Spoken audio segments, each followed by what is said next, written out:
All right. Sure. So this is Mike Brandt, Vice President acting on behalf of Dave Betcher, who's unavailable. I'd like to call this meeting of the Waunakee Board of Education to order. Randy, can you read the agenda, or at least start off with the agenda first item for us? First thing we have is this calling to order. We have the roll call, and approval of the agenda is next, Mike, and the agenda has no modifications to it. Okay, so I'm obviously by phone. I don't know who we have on the line.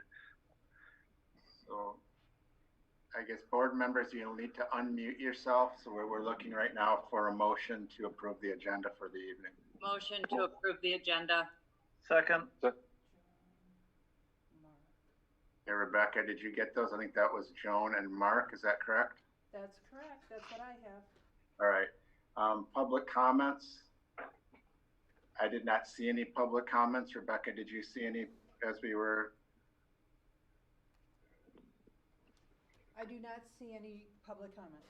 All right, we're very good. So no public comments tonight, Mike. So now we are on to the point of the agenda, which is the update on all of the COVID related issues, summer school, and the summer program guidelines and outside program requests. Okay, it's fair to say this is pretty much your bailiwick. Randy, go ahead. All right, very good. What I'm going to do, everyone, is I'm going to share my screen and bring up a presentation. When I sent out the Zoom link for you today, I also attached a short presentation that really starts to hit some of those COVID-related issues. In the last few days, there's been a great deal going on with regards to really updates around the whole world of COVID-19 and how it impacts schools. So what I'd like to do for right now is really bring up just a presentation to share with you a few updates as I see them. And there are some items that I'm going to ask for your approval of tonight that are part of this presentation.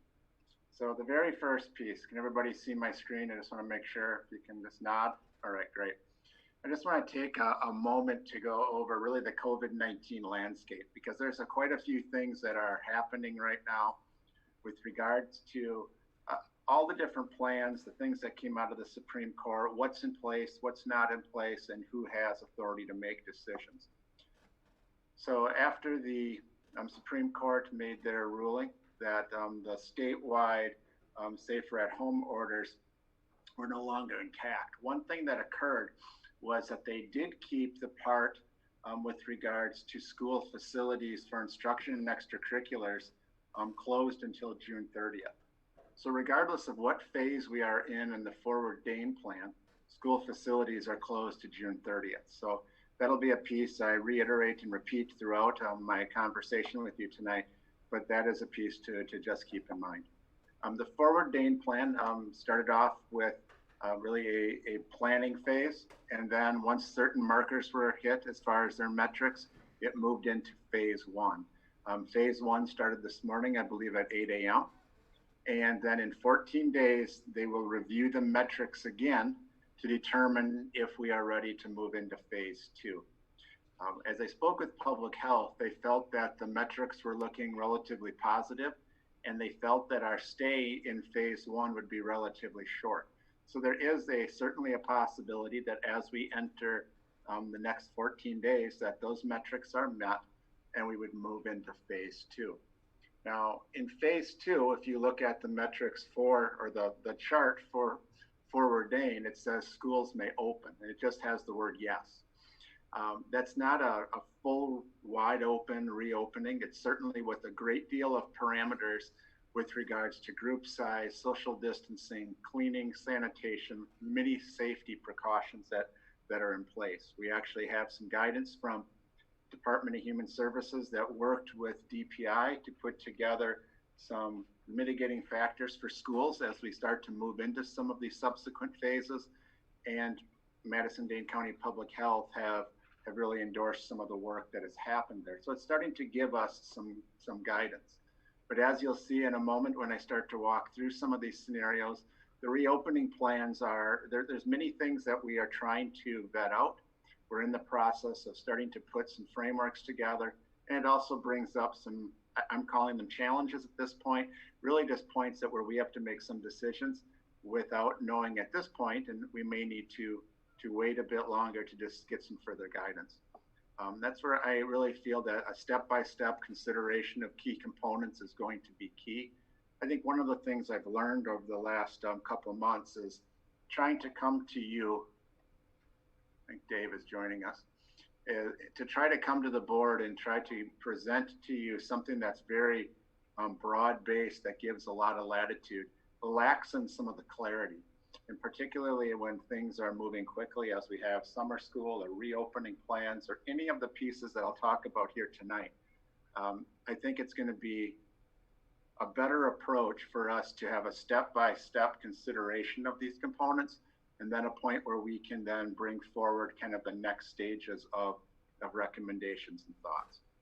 A piece that really complicates the issue is, since we're no longer really operating under a statewide system, all the counties are different. So what you may be seeing, just looking at our counties to the north, in Columbia County and Sauk County, they have different rules per their public health as far as what they're doing, what they're allowing, how quickly they're moving into different pieces.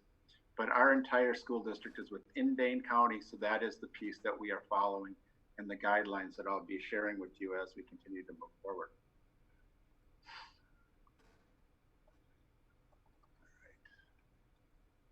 All right, so this is a piece that you've already seen, but it's just really for a reiteration of what's happening. Our very first step that we need to be thinking about in the coming weeks is the closing out of our school year. Our principals and our staff have been very active within this realm. They'll have a communication going out to parents tomorrow that will break down exactly what that's going to start looking like starting the week of June 1st. I think the high school has one activity going on the 1st, and then there's mainly the 3rd through the 8th is where many of the pickup, drop off, preparing really for the end of the school year. One of the things that we are trying to do is we have to stay within the Dane County guidelines as far as curbside pickup of materials and drop off of materials. So that is taking where it's really a multi-day process. But this is a piece that I know our principals have been very active in working on, and then engaging their staff to make this possible. So when we look at our next steps, this is the piece that's planned out, is being communicated this week, and will be happening shortly. Summer school, a few weeks ago, we had this in front of you, and I'd like to just bring it back for some clarification, as I think we really had kind of a broad-based approval of you from you to move forward. I think it's probably, just for clarity's sake, worth our consideration tonight to really reconsider really our recommendations for summer school, and let's do this in a phased approach like I was talking about before. So let's just talk about, first of all, what we know. Summer school is going to begin on June 22nd. It's going to need to start in a virtual format, and it needs to start there because, as I shared with you, when the Supreme Court made their ruling, schools are closed, their facilities are closed until June 30th. So that would be a week and a half into our first session of summer school.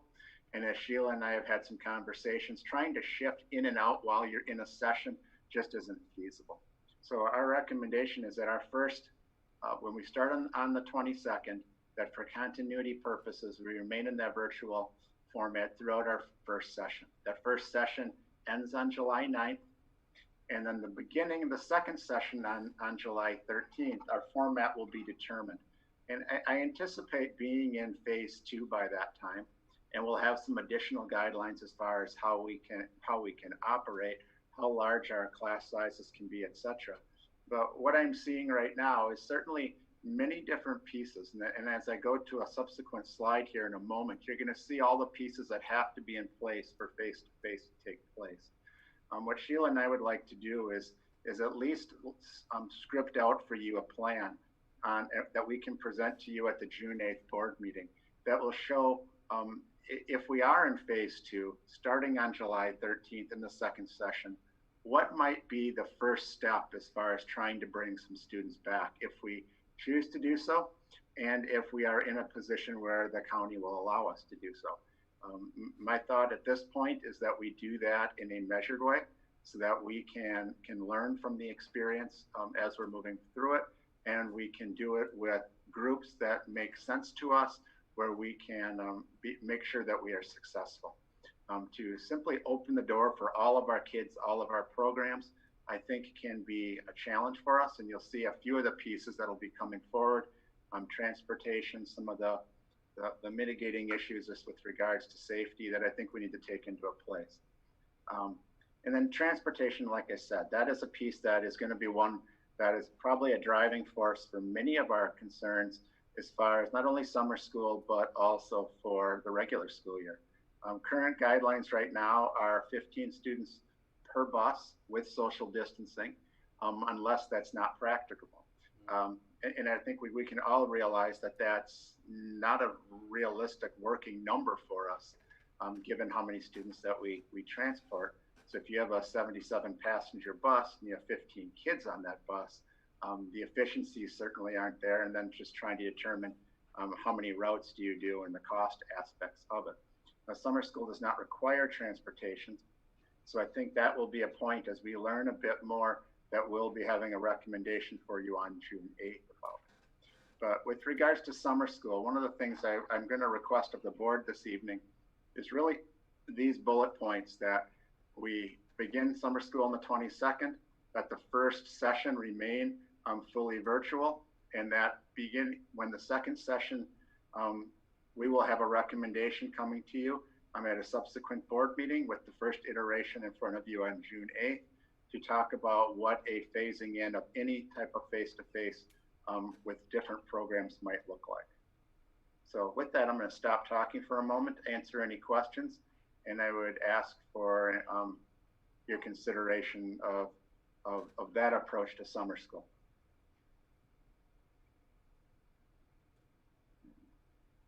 Just a reminder to the board members, if you're going to speak, you need to unmute yourself. So are there any questions with regards to that? Randy, do you mind if I add something really quick? Please, go ahead, Steve. Thank you. This would just be a statement for all board members who probably don't have this idea, this information at the top of your head, but transportation for summer school is different than transportation during the school year as far as what state law requires. We have always provided transportation for our summer school programs, but please understand that's not a requirement like it is during the school year. And you could begin offering potential in-person classes if we are allowed to do so while not offering transportation. We have always offered a full transportation program in summer school. The reason for that is it's certainly a great service for our parents, and it also encourages participation. But in the event that transportation is a barrier to providing some potential in-person classes, and so we'll say like camp kindergarten as an example, it is possible to not offer the transportation service during summer school. So it's just something to keep in mind if transportation appears to be a barrier for the summer, but there is an interest in having a program with parents transporting their children to school. Thank you, Steve. Any further questions or any comments from the board? Randy, do you have any concerns with equity in that kind of a scenario where we'd be offering the same class virtually and face-to-face, but only those with transportation would have that access? Yes, absolutely. I mean, and that's a piece why tonight I'm not asking for you to make a decision about transportation. I think it's just really the first top 3 bullet points. But yes, I mean, one of the things that I think we're going to have a conversation about is absolutely the equitable access with regards to if we provide transportation, if we don't provide transportation and do face-to-face, what does that set up from an equitable standpoint for access to be able to attend our program. So yes, that's absolutely a concern that we've had discussions about.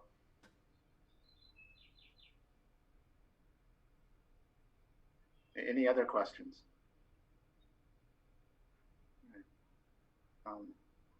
Dave, are you on the line at this point?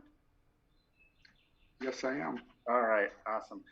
I guess what I would be asking for the board is to really kind of consider approving or having an action for the summer school as it's lined out on this slide, to start it on the 22nd, for it to remain virtual for the first session, for us to bring back some options if we are in phase 2, as far as where we might be able to start with some programs being face-to-face, and then also further conversations with regards to the impacts of our delivery model, transportation, et cetera, and bringing some of those, starting to bring those on June 8th.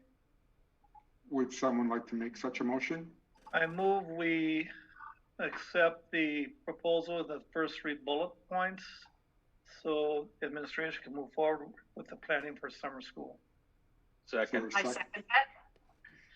Who I second that. I need a second, please. Judy. Thank you. All right. Any Thank discussion? you, everyone.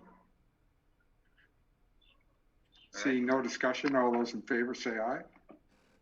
Aye. Aye. All Aye. those opposed say no. And the motion carries. All right, thank you. I'm going to keep moving on. One of the other pieces that we do need, and I'll let Sheila kind of fill in the blanks here, is any new courses that we bring forward, those need to be approved by the board. If you recall, earlier this spring, you approved the catalog of courses that we offered.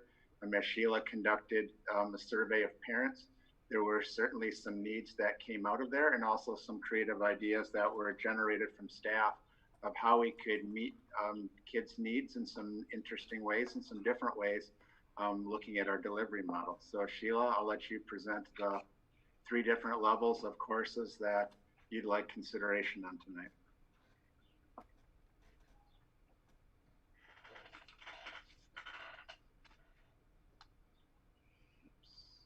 Sheila, are you here? I'm sorry, I'm having a few issues with my computer in my office. I should have stayed on the home front. So the courses that you see in front of you are a reflection of feedback from both the parent surveys as well as staff input. It was a quick turnaround, so we had to have that staff piece there too. But I think the big important things from parents that we learned in the survey is they were interested in some new courses. They were interested in a social component. So all of our courses, including the new ones and the previous, will have a social component. They wanted some flexibility with some pre-recorded pieces, but also some of that live interaction, so that double dose there. And then really the ability to be flexible in their schedule. So hands-on learning, we're working on kits. That's a big lift right now for everybody. So if it's a course that's more artisan or science-based, where we can get some hands-on, we're trying to do that, as well as packets and the great outdoors. So that's kind of it overall. I don't know if you have questions for me. If you do, and I don't respond right away, it's due to my computer here, but I'd certainly see it in the chat. So what we're looking for, Dave, is approval of the classes that you see in front of you. This would be a change from the list that you saw prior, and as a result of feedback from parents and staff. Is there a motion to approve the class list? I make a motion to approve the summer school courses being offered. So that was Judy. Is there a second? Second. Second by Joan. Any discussion? Sheila, I have one question. It says summer school new courses. Are these an additional course to what's already out there, or are these all we're going to start with? So these are in addition. I will tell you there's a few courses that are either on hold, for example, camp kindergarten, and swimming lessons, but these are in addition to. There are only 2 courses overall that couldn't be put on either the hold or keep category. if I can just add something, obviously swimming lessons, I think we can understand why that one might be on hold.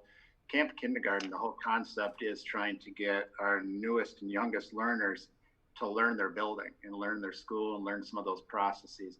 So our hope is that, I mean, obviously at this point, it's a difficult one to do virtually, but certainly if we're able to get into a face-to-face place, that is one that's high on our list to see how we might be able to do. I'd also like to add that we did send communication to our camp kindergarten families so that they know we do have an eye on hopefully bringing our kiddos in and what the importance of that course is for getting to know the building. So I'd like to thank you, Sheila, for being so responsive to the voices in the community. Looks like a great addition to the list. thank you. Any further questions? All those in favor of the expanded list of new courses, say aye. Aye. Aye. All those opposed? And the motion carries. All right, thank you very much. The next one is one that has come to us in a couple different ways. One is a request from Wisconsin Youth Company. Wisconsin Youth Company is the group that runs our after-school program, and they offer really a day camp during the summer months. The one thing with the program that they offer is it falls under a different set of guidelines. It falls under daycare guidelines. But this is a request for them to hold the program within our schools. As this has come forward to Steve and I, our recommendation and what our response has been thus far is that until we're able to really bring our students and our programs back into school, we are holding from having any outside groups bring programs into our buildings. I haven't had many requests, but I know my colleagues in other districts have certainly had things from youth sports camps, etc., that also can fall under those daycare guidelines and day camp guidelines, which are different than what we have to follow. And so what I'm looking for is your thoughts and direction as far as how we want to handle outside groups who want to use our facility, either similarly to the Wisconsin Youth Company, as far as them wanting to offer really a daycare provision that's housed within our school, and or any sort of camps. I guess our concern administratively is that there's a number of protocols that we have to go to figure out how we're going to bring our students back, do it safely with all of the other provisions, and trying to open that up to outside groups ahead of us being able to do it ourselves. We have concerns about that, or at least that's the visual that we feel is hard to explain to why we have to do certain programs virtually, yet other groups are allowed into our facility. But it really falls under two different categories of guidance, and we kind of fall into a bit of a gray area where our schools are closed for instructional purposes, but they could be opened for daycare or youth camps such as this. So Steve and I are just looking for some direction and thoughts to see if your thoughts are in line with what he and I are thinking, or if there are some things that you would prefer us to think about this issue different. Well, I think if our schools are closed, they're closed. Randy, when Wisconsin Youth Company uses our building, do we take care of the cleanup and the maintenance? Is it our maintenance staff that cleans up after them? I believe so, yes. Is that accurate, Steve? Yep. Yep. Yeah, so they rent our facilities for a very small amount, and then we allow them to use that really as a service to our families. I think what they've done in the past is they've run a program, and I believe what they were asking for was to use the heritage site again and try to run their program there.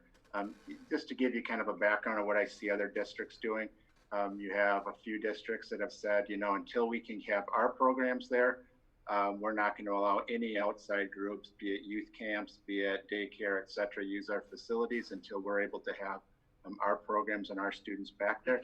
That is one train of thought. You have others I know Madison School District is looking at, like the Wisconsin Youth Company is going to be into their facilities on June 22nd. And their rationale, I haven't spoken to anybody from Madison, but I know that they probably have many community needs that they're trying to address. So this is one that this is the type of things that will start to arise that we would like your input on, as far as how to proceed or how to answer some of these questions. And certainly these type of programs are going to continue to arise as we move through different phases of the forward Dane plan.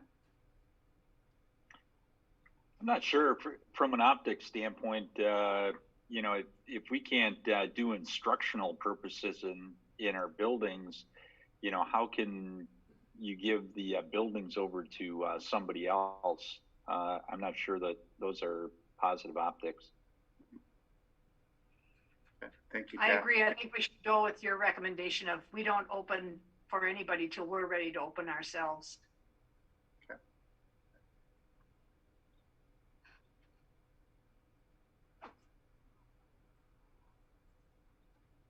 What I would ask for, Dave, when the board is ready, is I would ask actually for a recommendation or an action from the board that states that really generally what Judy and Jack have articulated, that our facilities will remain closed to outside groups, all outside groups, until the point in time where we can reintroduce some of our programs. And then at that point, we'll bring it back to the board for reconsideration. So Randy, would that be possibly the July 13th when we might do some face-to-face? Yeah, I think so. I think that would be, if we were able to do some things in July. So let's just say if we were able to bring camp kindergarten back, I think what I would state is that then I think we should bring we could bring this concept back and see when we are ready to move forward with opening it up to some other groups. So I think that's, and what I'll do is, one of the things that Dave and I talked about was, and I'll get to it in another slide here too, is needing to really bring the board together a bit more often. I know that's something that we talked about, but with all the COVID stuff moving, I think we need to meet twice a month. So I think this would be really a standing agenda item that we come back and revisit where we are. And then at the point where we feel like we not only are at the phase from the Dane County plan that we can do so, but also feel like internally we're in a place where we can do this safely, we can bring those recommendations forward and continue to keep you updated. Yeah, I agree with you, Randy. I don't think we need to set criteria right now that basically says if we are able to open up schools, that we can open out to outside groups as well. I think once we open up to allow our groups in and our students in, then we should still talk about whether we still want to allow outside groups in. So. I agree with that, Brian. I'd rather have us focus on our own kids rather than trying to set up two different protocols for our kids face-to-face and then outside groups. So I'd rather give you more freedom by not putting a definitive date on this. So are we considering basically a motion that would say that no outside groups may use school facilities until after the school district itself is allowed to open to its own students? Yes, I would add to that, Dave, that administration will bring that back to the board so that we're all on the same page as far as how we would do that, where we would do it, and what all of our processes would be. Yes. Okay, so basically the first part of the motion is saying no outside groups until we start. The second part says before outside groups are allowed, it would have to be brought back to the board? That would be my recommendation, yes. Is there such a motion? I'll support that motion. I'll second that motion. Is there a second? Second. Second from Brian. Any further discussion? Randy, I'd just like to know the one thing, we've been supporting the community with, food for our free and reduced lunch and stuff. Is that, as we see this, it'd probably be helpful to know how many students or families we're impacting when we make those decisions? Yeah, with regards to like the youth company, the number she gave me was about 100 kids. 100 kids, so maybe we're looking at somewhere the 50 to 70 family range. I think that I'd be guessing, but the communication that she had with Steve and she was mentioning around 100 kids. Okay. And when I start to look at just how we would do that in our schools, you can't put 100 kids in one space. It'd have to be spread out over multiple places. So I think logistically, it's even an issue as we start to bring things back into our own schools. So. Well, yeah, if we follow the 10 rule, you're looking at least 12 different spaces. Yeah. By the time you're including whatever instructors they have. Right. Any further discussion? Dave, this is Mike. I guess I only had one question. Do we have any type of contract with Wisconsin Youth Company or anyone else that specifically says that they shall have access to buildings, even if there are no kids to be there at the moment, or anyone else that rents space from us in any other building? I'm going to defer to Steve on that. I know you've worked with that lease. Great question, Mike. We do have an agreement with them that actually will be coming forward to the June board meeting that is effective for this summer and the next school year. So yes, we do have a written agreement with them for each of our sites. I just saw a message from Dan Carter saying that there was going to be, the youth company was looking at using 2 locations, Heritage and the Waunakee Village Center. Okay. Yep. So any further discussion on the motion? Yeah, they had communicated to us about Heritage. So thank you, Dan, for adding that in. And I believe, Steve, that the contracts we have with them is a rental agreement. Is that correct? Right. Yep. Thank you. Seeing no further discussion, all those in favor of the motion say aye. Aye. Aye. Aye. All those opposed say no. And that motion carries. All right. Thank you very much. That's very helpful to us as we start to plan for the summer. What I want to take and this is a lot, and I'm not looking to have a deep dive into this tonight, but I think I think for the board and for anyone in the community who's watching, it really starts to show the complexity of reopening. And these are all pieces that we need to either have decisions on or need to plan multiple approaches to, so that when we get to that point, we know exactly what that looks like. And this could include any sort of step into bringing kids back in the summertime, all the way to really the models that are being put together right now for the fall. So to start off with, I mean, one of the things that Sheila and I already shared was it would be great to have some experience with getting some kids in the buildings before fall.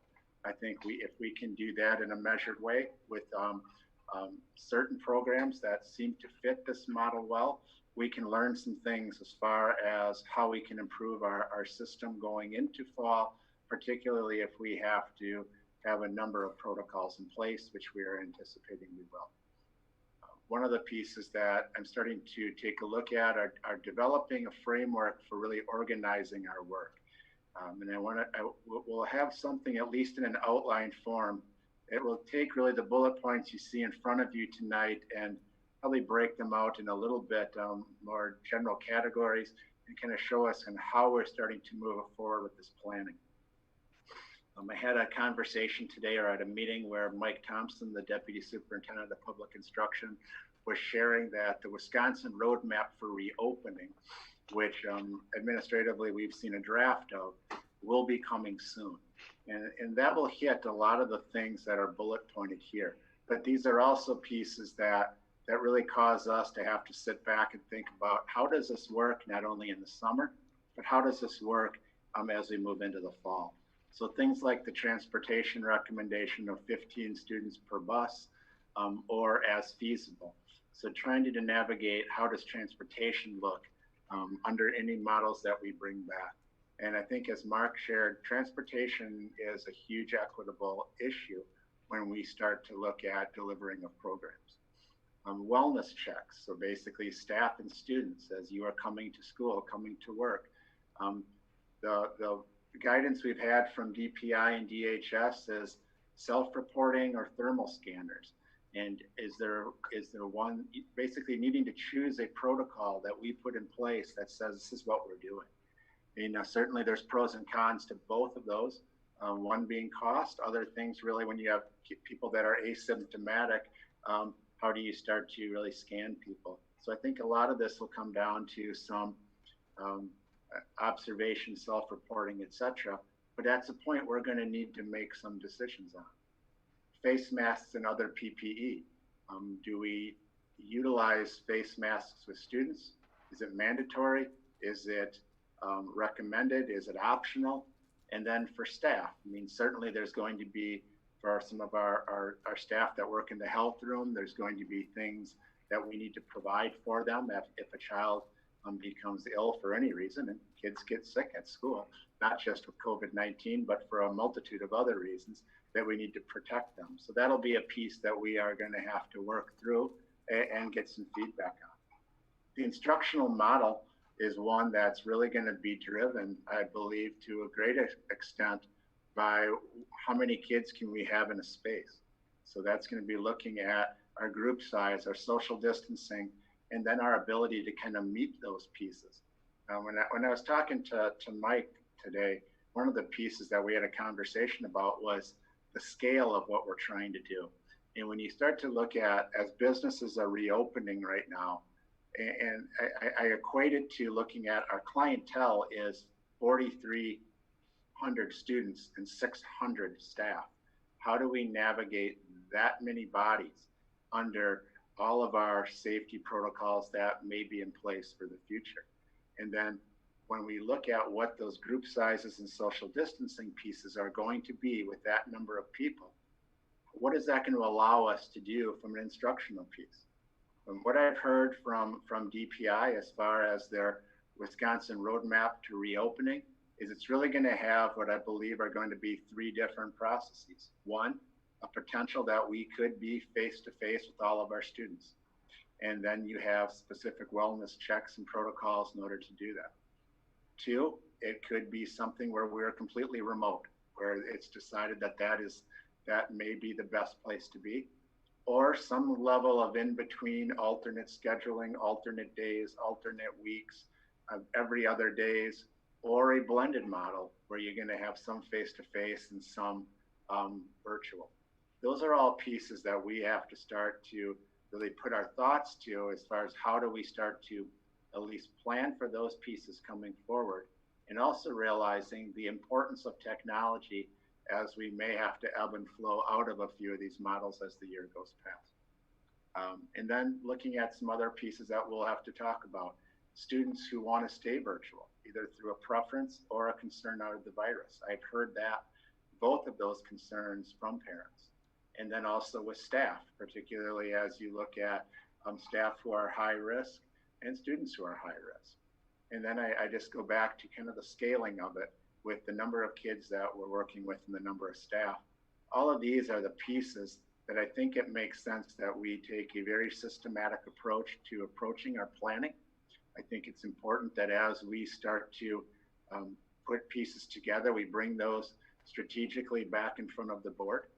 And I believe there's pieces that we may want to see really how do some of our community feel about some of the decisions that we're having to make, and are there some preferences as we come to some of these choice areas as far as choosing the best route forward. But one of the things I just want to lay out for you are these are the things that we are starting to think about, and these are the pieces that have to be parts of our plan moving forward. The next slide really shows 4 different areas that we have to have. I think they title them policies. As I look through them, they're really written procedural policies on hygiene, cleaning, protective measures, and then documented staff receipt, acknowledgement, and training on all of these areas. So it's not only a matter of saying you can do this, i.e. bring kids back into school. You also have to have protocols that you can support for hygiene, cleaning, protective measures, and training your staff on those. We had a Dane County Superintendent's meeting last Friday where we saw a template of policies like this from the department. We also have one of our local school districts has already started a process because they saw a draft copy of it, are putting together a few samples for us to further take a look at. So by the end of the week, I can pair them with one of our colleague districts who's already working on this piece, who's going to share it with our Dane County schools, and also with the templates that we received from DHS over the weekend. But these are the pieces that also have to accompany these pieces that I shared with you.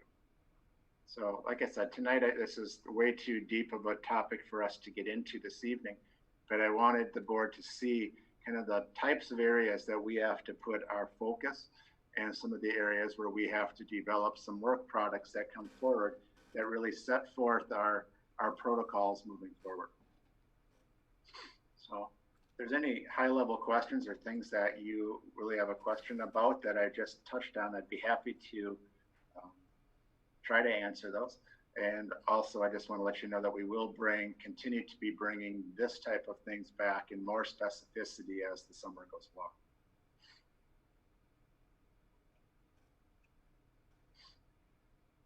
No questions? No, I know you're all working on it. I've talked to many of you administrators over the last couple of weeks, so I know you're working hard on this. So at this point, I'd wait for more answers from you than questions from me. All right. Yeah, and I think the piece is that we have a lot of questions too. And I think every time that I have a meeting that really brings forth what I think are going to be answers, it brings up more questions. So there's some of these pieces that we are waiting for some guidelines, but you can't sit back and wait just for the guidelines to come. You have to have some pre-planning ahead so that you can then respond to the guidelines once they arrive.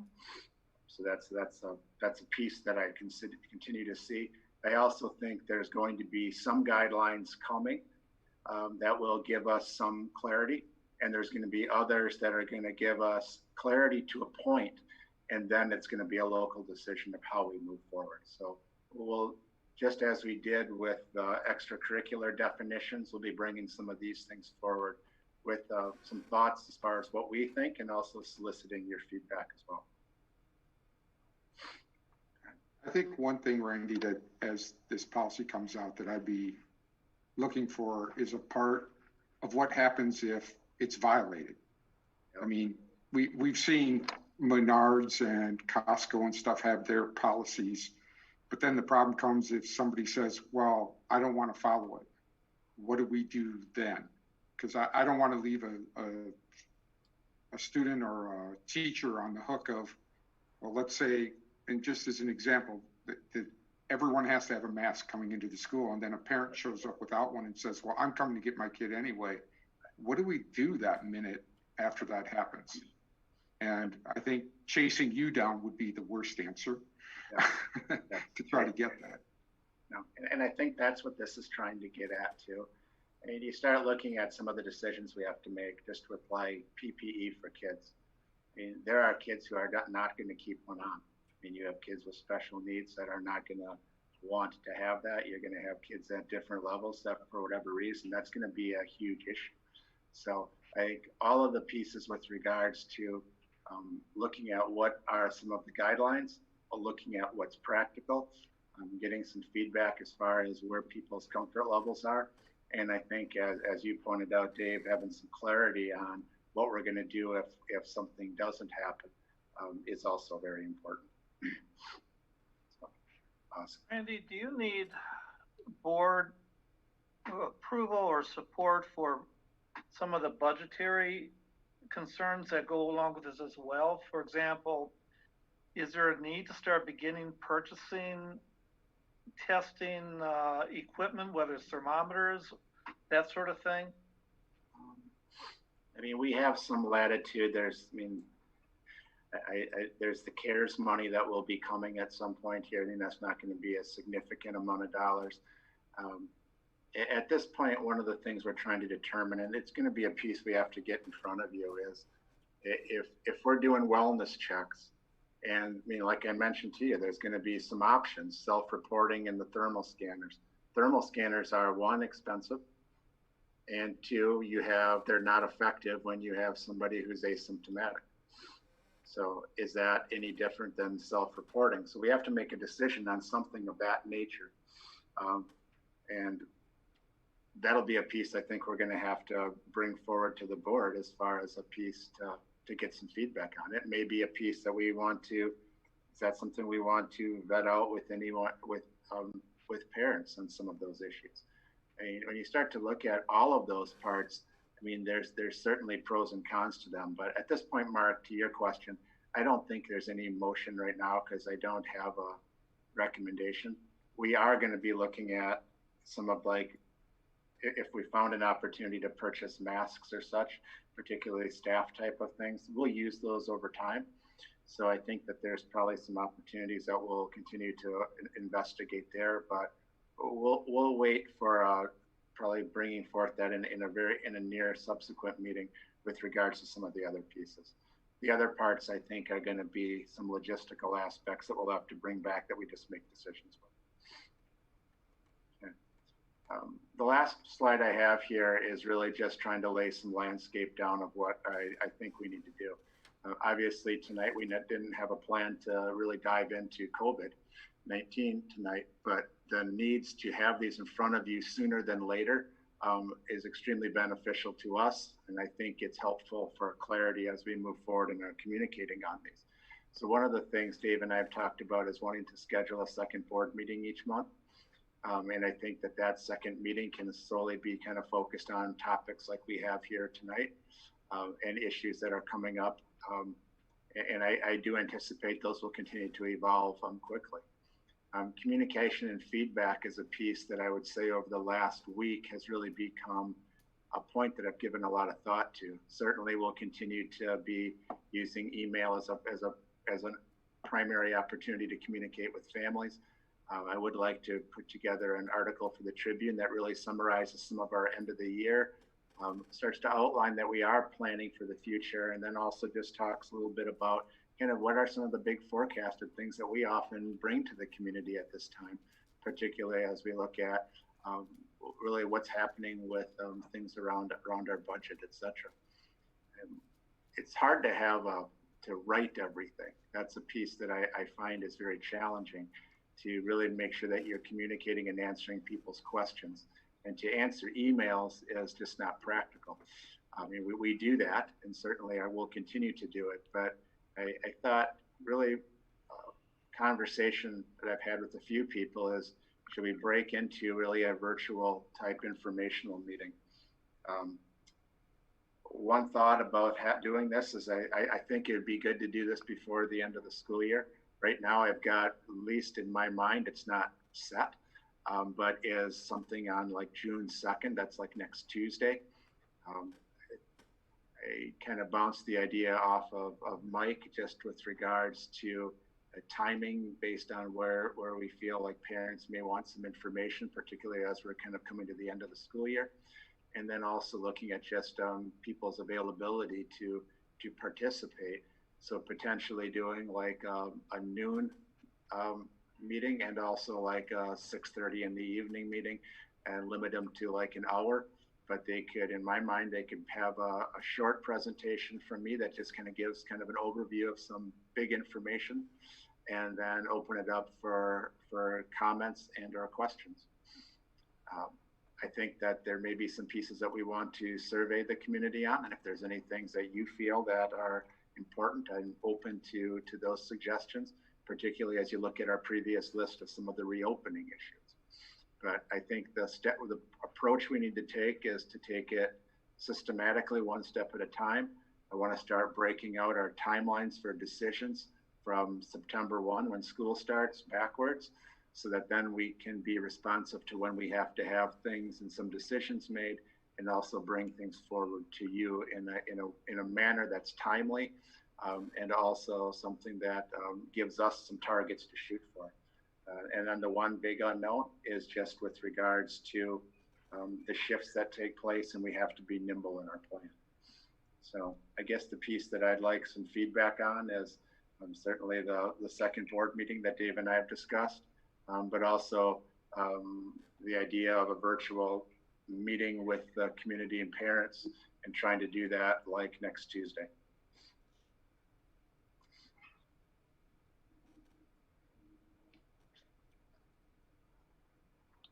I think having a virtual meeting with the parents would be great. I know You know, you can bring out some of these topics and so forth. It's probably, how would you do that? Like a Zoom call in of some sort, or?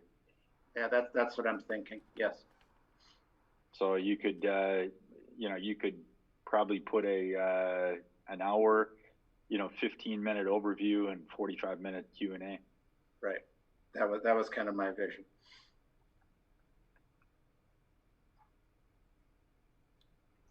You could have those fireside chats. I support both the second meeting and, you know, any communication you think, Phil, necessary to reach the public. Yep. Great. How many people can you put on a Zoom call?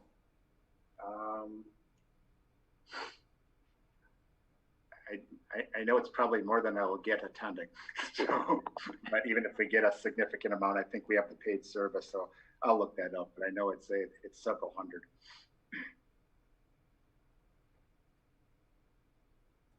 Any thoughts on this communication, at least this outline of a plan and moving forward with planning some level of a virtual meeting for next week?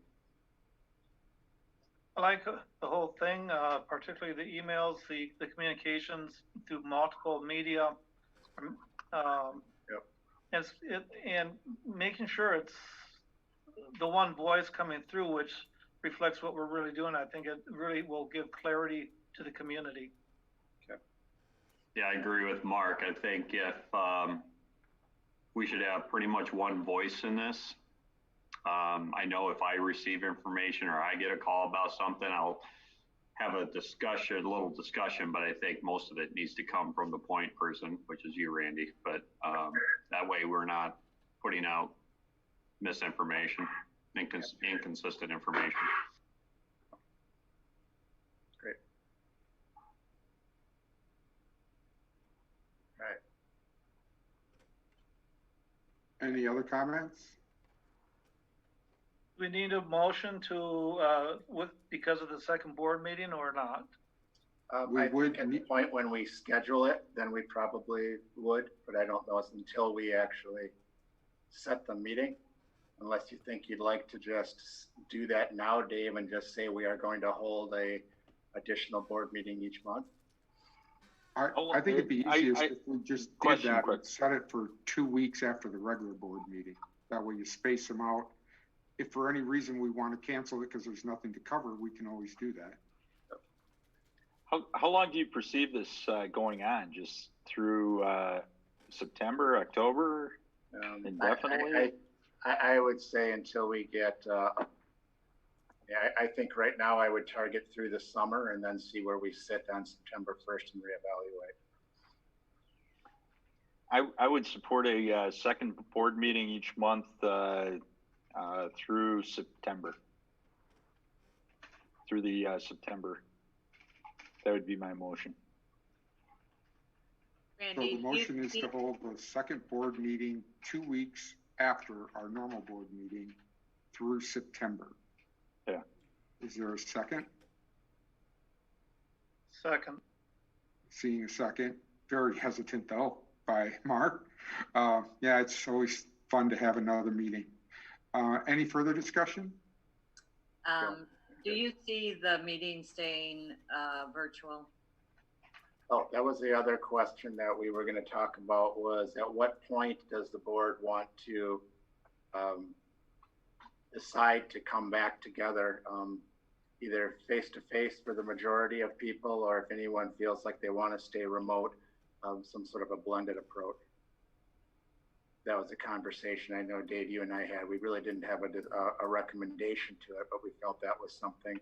Maybe we can bring that together at the June 8th meeting and have that conversation.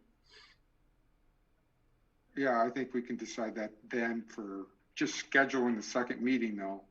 So the motion right now is just about scheduling the second meeting. It's not saying how it's going to be held. We can discuss that other part either June 8th or after this. So on the first motion, any further questions or discussion?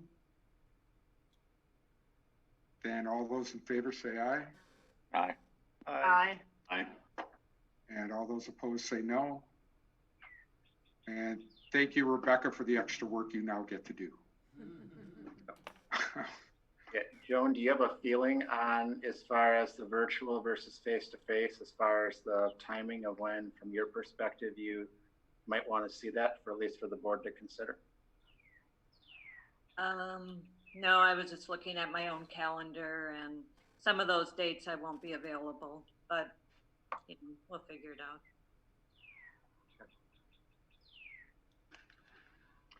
Just for clarification, is the second board meeting specifically going to focus on the COVID? I would say right now, Jack, that would probably be the primary.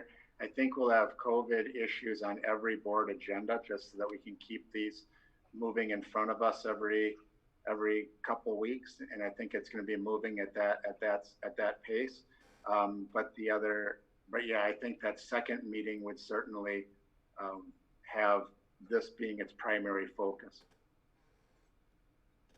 I think it's also an opportunity just to see if there is an opportunity just to kind of keep the volume down at our regular meeting as well, given all the things that are moving right now. I think one of the pieces we have to think about is we certainly want all of our work to go back to kind of what the normal processes. But what I am seeing, as you're seeing this evening, is this was a meeting really looking at a budget workshop, and I needed to take some time with these COVID issues. I think that's going to continue for us, and I think particularly if we're going to be kind of very systematic in trying to bring things to you that have some implications so that we can be clear in our communication with everybody. I think every 2 weeks right now makes a lot of sense, but yes, I think, Jack, it'll mainly focus on these type of issues.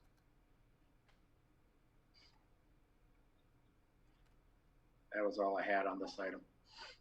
Any further questions? Then we still need to take a motion for that, vote for that motion. So all those in favor of the second meeting, say aye. Aye. Aye. All those opposed to the second meeting, say no. And so we will have a set second meeting from now through September. All right. Super. Thank you for your support on all of those items tonight, and I apologize that we had to take so much time away from Willie. Our key reason tonight was to kind of look at the budget. This was meant to be a budget workshop, and Steve and I had a pretty cool idea as far as how we were going to do this, and it just wasn't able to really transpire in the way that we wanted it to. So we're going to try to really move through this judiciously this evening. Just to give you a kind of a high level of all of the things that we have requested in the budget over really a multi-year time frame. So everything you see tonight in this part of the presentation is not meant to be like year one requests. There's certainly, we realize the budgetary constraints that we're going to have and some of those pieces. So our next step after really sharing these with you tonight is really to come back and see what may fit into some of our priorities, what do we have dollars available, and also working with the budget committee on some of that work. So I'm kind of jumping ahead here, Dave, or was there anything else that you had on our previous item, or are we okay to continue moving forward? Does anyone have anything on the previous item they want to talk about yet? No, I got nothing. So then you want to go on to the budget planning? I'm going to turn it over to Steve. And I know that the first number of slides are related to him, and then we have members of our entire cabinet here tonight who are going to take the subsequent slides and are going to just hit the high levels and answer any questions that you may have. There's no recommendations this evening. It's really an informational meeting just to share a little bit of background on what's on our thoughts with regards to some of the visions for some of our programs. Steve, I'll let you kick us off. All right, thank you, Randy. Do you want to run the slides? Yep, I got it. Okay. So what you see on this slide is just an overview of what we're going to be talking about. We're going to spend the majority of the time on agenda item D, the budget requests. So if you want to proceed. Just a quick reminder as to where we are in our timeline. The budget committee meets on Monday, June 1st. The budget committee will be looking at second draft of the budget. that will go to the school board on Monday, June 8th. And then we will be asking the school board to approve our working budget for the 2020-2021 school year at the regular July board meeting. And then typically we take a break between July and October when all of the final approvals for the budget process take place. So we are still moving forward with a consistent timeline to prior years. Okay, thank you, Randy. We've talked about the state budget before. I want to just mention briefly, there is conversation occurring nationally about whether or not a fourth stimulus package will include funds for state and local governments. It is something we should be watching very closely. There's strong feelings associated with that. I don't think the state of Wisconsin is going to take action on any budget repair bills until it becomes clear as to whether or not federal support will be coming. So we are probably going to be in a waiting game in this situation for a while. It's certainly concerning for local forms of government like a school district that are trying to make financial decisions. But at this point, I think it's safe to realize it's going to be a while before there's going to be a budget repair bill or before the Wisconsin legislature has a strong understanding of what the fiscal situation looks like in the state.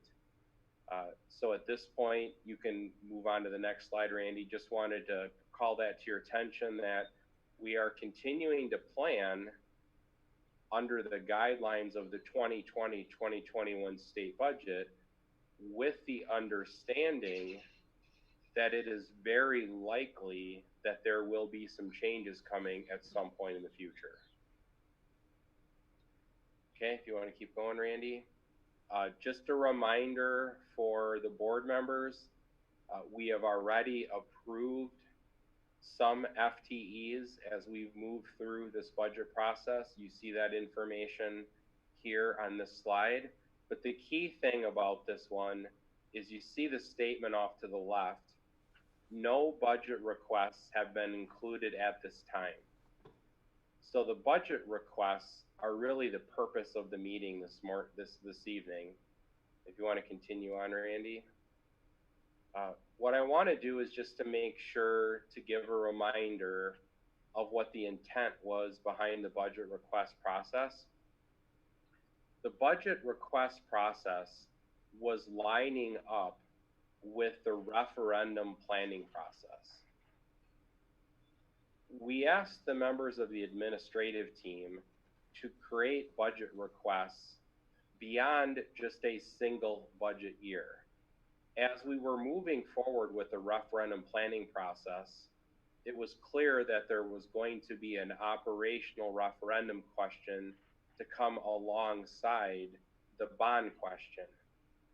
The intent of this budget request process that you're going to hear from our team members tonight was not to fund everything that you see on the following slides in one budget cycle.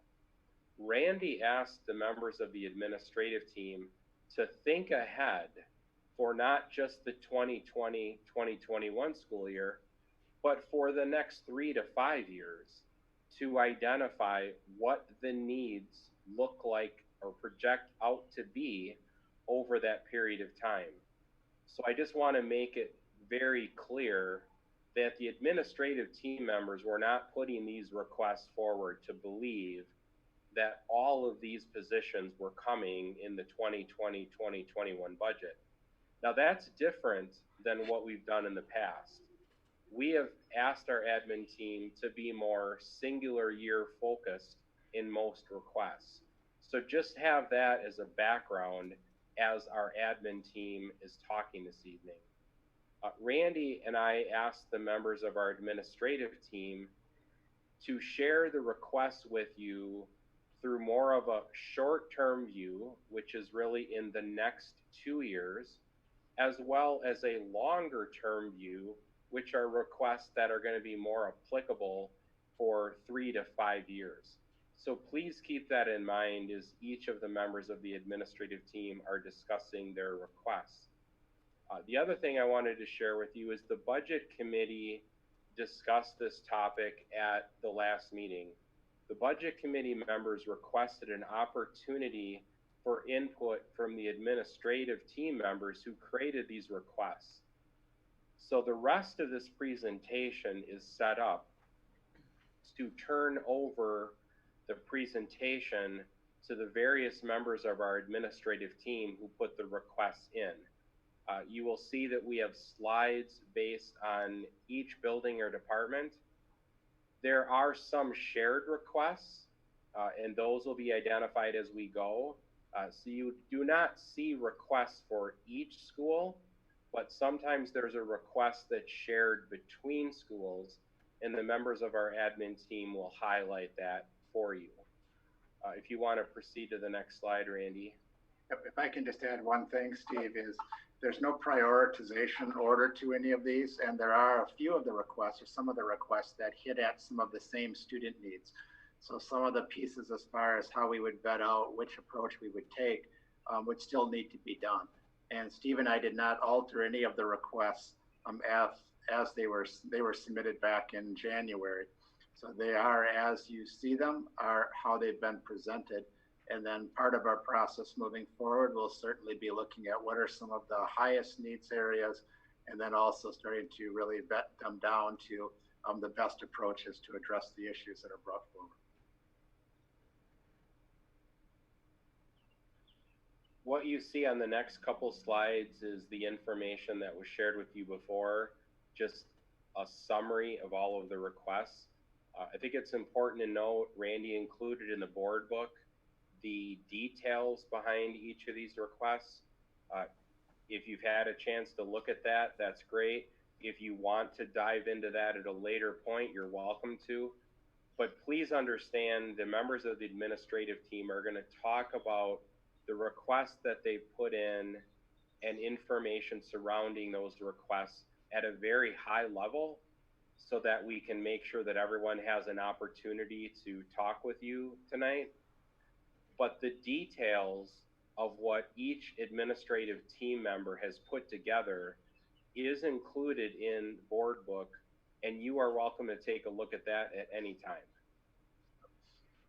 I would also add that at the point in time when we can actually bring all of us together in a room, it would be valuable for us to do a deeper dive into some of the ones that we're going to prioritize, particularly ones for the short term, so you can kind of see how those all fit together. So this is not going to be the only time or the only chance that you'll have to see these requests, but it's at least an introductory presentation of what's out there. And then if you want to go on to the next slide, Randy. The next slide now begins the process of breaking down these requests by building and department. So we're going to turn this over to members of our administrative team who are each going to take an opportunity to share the information that's on their slide with you. And we're just going to continue from one member of the team to another. You're certainly welcome as board members to ask questions. It would be easier to ask the question of that administrator while they're presenting their slide. So just feel free if there's something you feel like you want additional information, just ask that administrator while they're presenting their slide. And we certainly welcome any questions or feedback that you have. But we're going to turn it over to Sheila Wired at this time, who's going to take over the presentation for Arboretum, and then we're going to move through the members of our administrative team. And just want to thank everybody for your willingness to give us your time this evening to share these requests with you. Sheila? Thank you. So the request from Arboretum Elementary within the next 2 years is to have an associate principal position. You know, the reasons are listed here as well as the Google Doc. Our population should remain stable around 465, give or take, over the next few years. But really and truly, collaborative leadership is needed to support our students, our families, our staff. I've been an elementary level principal for 20 years, which doesn't represent all of my career here in Waunakee. And I can tell you that my population has been much higher. I had several years where it was 550 to 600 students. And it would not have been a request of mine at that point based on numbers to say, I really think our building would benefit from having an associate principal position. But I have felt that way in the past couple of years. And it really is due to the complexity of instructional leadership, staff support, educator effectiveness, and kind of coaching the growth, in addition to all those student and family needs. It's different, and it is priceless what that collaboration can do. And at the same time, I think that that position could also serve our district well by having some joint responsibilities. For example, it could be support for 4-year-old kindergarten, the mentoring program. Those would just be some examples, and it could ebb and shift. But I appreciate your consideration for this. We are one of 2 buildings. Heritage also does not have an associate principal at this point. And when we leave the building and don't have somebody here, don't have collaboration within, you can kind of feel that. And I think the need is much greater now than it was when I had my 580 students for a few years. I don't know if you have questions for me.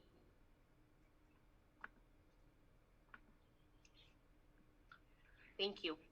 Sheila, I noticed on Randy's request for administrative restructuring, the principal wasn't listed under that. And so I'm kind of wondering where the disconnect was.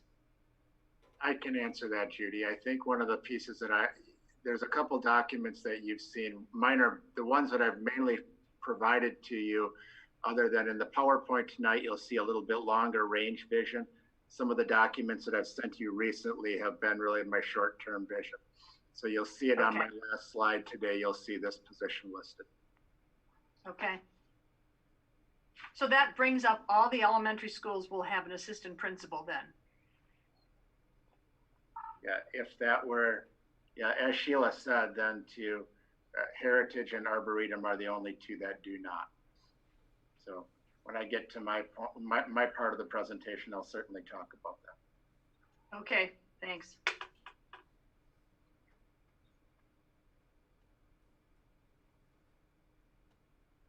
Good evening, everyone. I want to thank Sheila for really doing a nice job of queuing that up, because Heritage, being a single principal building, has many of the same challenges that Arboretum does in terms of the complexity of leadership and you know, the many things that she shared. On top of that, you know, Heritage, I think we all know, is growing quite quickly. So the enrollment and just the sheer number of students is another consideration when you're thinking about an associate principal at Heritage. The size of the campus as well. This year now, 4th grade is going to finally be pushing all the way to the north end of the building. In the past, they've kind of stayed south of the library, so now they're going all the way to the far end. So we're stretching the entire length of that big long campus. So that's another consideration for an associate principal. We all know that as principals are involved with referendum planning, that does take a lot of time to be in those meetings and be part of that process. You know, Chris Hetzel and Tim Omars just went through that. Sheila did 15 years ago. And again, that just a lot to it. We have a busy group of students. A number of you board members received emails and some things throughout this current school year.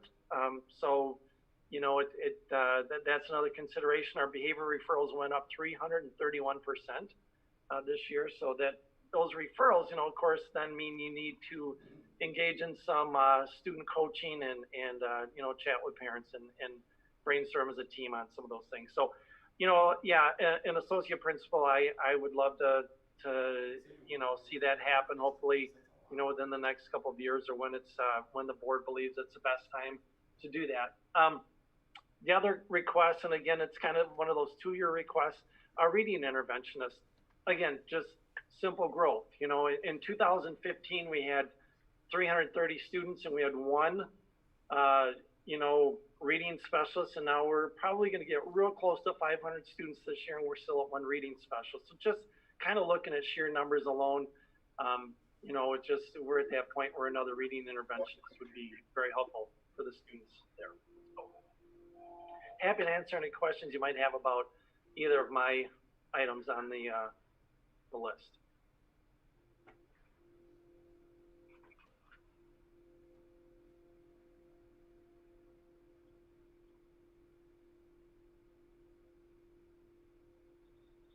All right, thanks, Dan.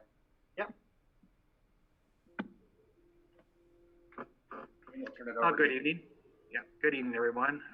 Dean Kaminsky here, and Katie Grunlow is going to also join in on here to talk about the second part of our request. After listening to Dan and Sheila, I know I've been really blessed to have an associate principal for the last few years, last 4 years actually. Our enrollments have been way up towards the 600s. We had some ebbs and flows, but certainly has been something that's been really valuable. Right now, our associate principal is at 200 days, and due to other responsibilities that come up throughout the summer, you really would love to see that 238-day contracts would be consistent with the other APs that are in the district. There's expectations that are carried out throughout the summer, involved with cabinet meetings, setting school goals, being part of our School Improvement Institute, planning throughout that summertime.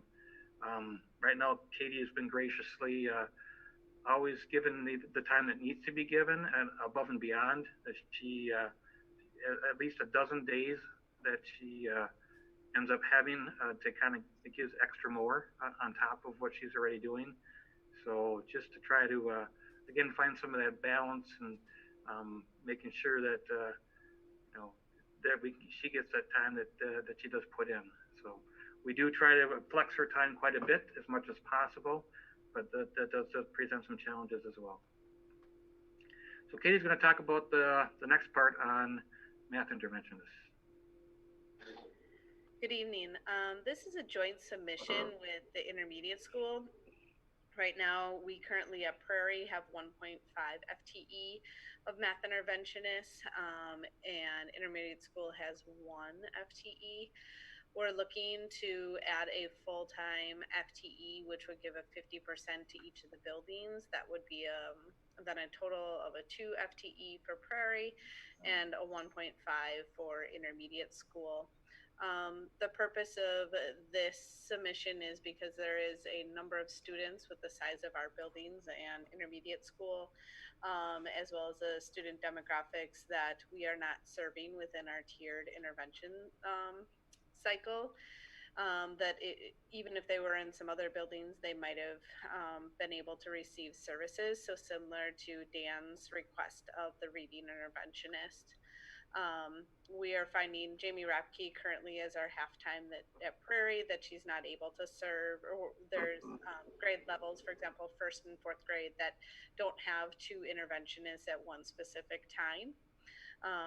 And some of the other grade levels do, just based on our schedule. And so by adding her to full-time, she can not only pick up those in our building, but she can also support some tier 2 push-in interventions within the core. In addition to that, intermediate school would be using it in the similar fashion. There's a number of students that are not being served there, that they would be able to now serve up to our threshold numbers based on qualifications. Any questions regarding that position?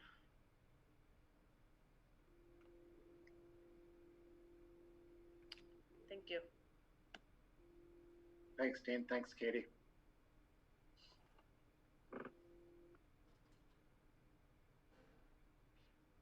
Brian, you're up next. All right, just waiting for your cue, Randy. All right, you have 3 proposals. I would say kind of more or less goes in order of importance that I feel right now. Looking for a testing or online coordinator, that'd be a combination of one job doing two different things. Currently, our counselors organize all the state tests as far as ACT, Aspire, Forward, and we also we have AP testing, which all those are pretty massive undertakings, specifically AP testing and ACT. Those take us a lot of time to organize and pulls our counselors away from kids when that's going on. So would much rather one person do that, organize that, manage that, and that person not necessarily be a counselor. In the same sense, we have many online courses going on, currently all of them right now, but generally when we're in school, we have many kids taking online courses, and currently that's managed by several people. So what I would like to do is have a consolidation of that work of all the online courses, one person doing that. So if there's a question or a concern or how to organize it or who's supervising the test and just how to put things together and what format to use or online resource, it would be fantastic if it was one person, because currently that's several people, and if you don't know the process or who or how, and then it gets kind of challenging. So having one person do both those jobs, I feel would be a full-time job. It would keep them plenty busy, and then we could also scoop them for other things. And if we had, what I'd like that to be is a teacher, and then if we needed coverage in the building, they could sub in and help out when we're struggling with subs. So that would be the kind of the most important position that I would be putting forward. Evening student supervisor, this would be somebody, I have concerns about what happens after I'm out of the building around, say, 5:30 at night. Right now, it's our custodians who are supervising the building. We have people in and out. It would be fantastic to have somebody that was working evenings and supporting kids and making sure that they're being safe and making good decisions, and also help eventually when we get back to school with supervision of some smaller events. Currently, if we have a varsity basketball game, we'll have games going on in several different gyms sometimes. And if it's me supervising, I'm one person, and it's a real challenge to get to three different places at the same time. So if we had somebody who was working and that was their job in the evenings, they could help out with some of that supervision, one safety and then events also. Attendance secretary, this is something. Brian, go ahead. Quick question on evening super. Is that a part-time position? I would probably consider that, depending on the hours, it could be, because it could be like 4 to 10. Usually all of our events are done by 10. So if it was like a 75% position or even a 50% position, we could do a 5 o'clock to 10 o'clock, which would be roughly 25 hours a week. What kind of credentials would you want for that? Was that a teacher as well, or? No, I wouldn't necessarily. It wouldn't be a teacher. It could be somebody with a high school diploma, somebody with experience working with kids, or kind of like some of our paraprofessionals. I would consider it in that realm.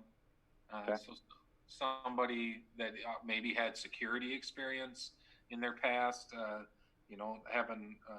I've worked with security officers in the past. They're generally really good about getting kids to do the right thing when they need to be, when they're not making great choices, when all the adults aren't around. So, and that is that a higher?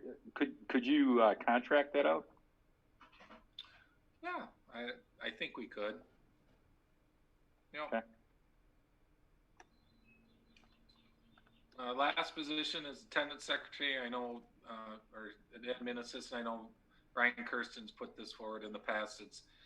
We're pushing 1,400 kids, and it's becoming a fairly large challenge to get all the attendance in by the end of the day, and which is causing some overtime issues. And it'd be fantastic if we had another assistant to help with that, just manage that and split up some of the workloads so that we weren't continuing to have those issues. So those are my three positions. If there's any questions, I'm happy to answer them.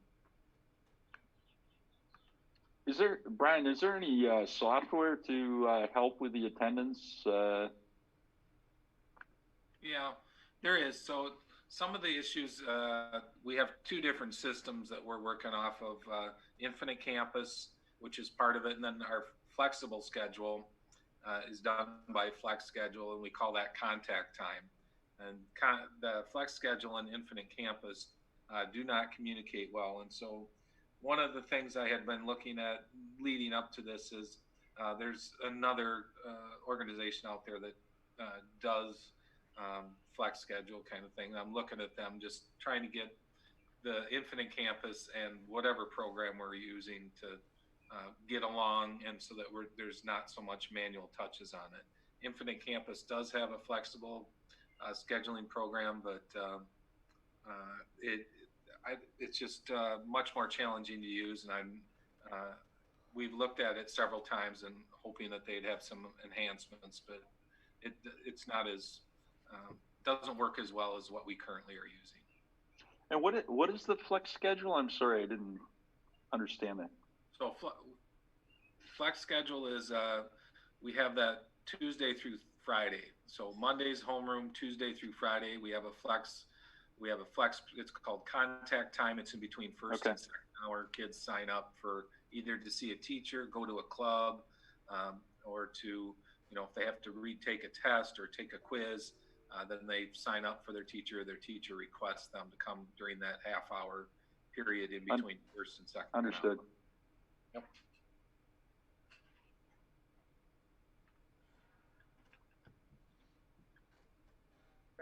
Thank you, Brian.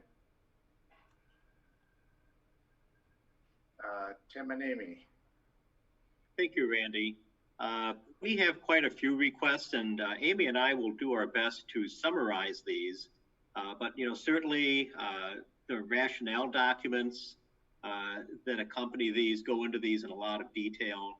So if you haven't had a chance to review those yet, would certainly encourage you to do so when you can, and don't hesitate to reach out to Amy and me for longer and deeper discussion about what's behind each of these requests. So because we had several, and as Steve alluded to at the beginning, we approached this both with some short-term goals and some longer-term goals for overall effectiveness that would be part of a revenue limit override. So we've unpacked them in that manner here. So the first ones we want to talk about are what we are requesting to occur within the next 2 years. And Amy, I think the first one actually is in your bailiwick. If you would speak to that, please. Sure. This was written in cooperation with the middle school, and this is a request for adding 0.5 FTE to the current 0.5 reading interventionist position. So this position would be working with students who are struggling in reading, who are below grade level, and this would be increasing it to a 1.0, which would be similar to what we have as an allocation for math.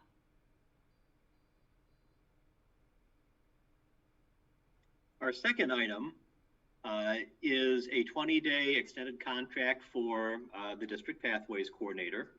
Pathways is our program for advanced learners, gifted and talented, maybe another term you're more familiar with.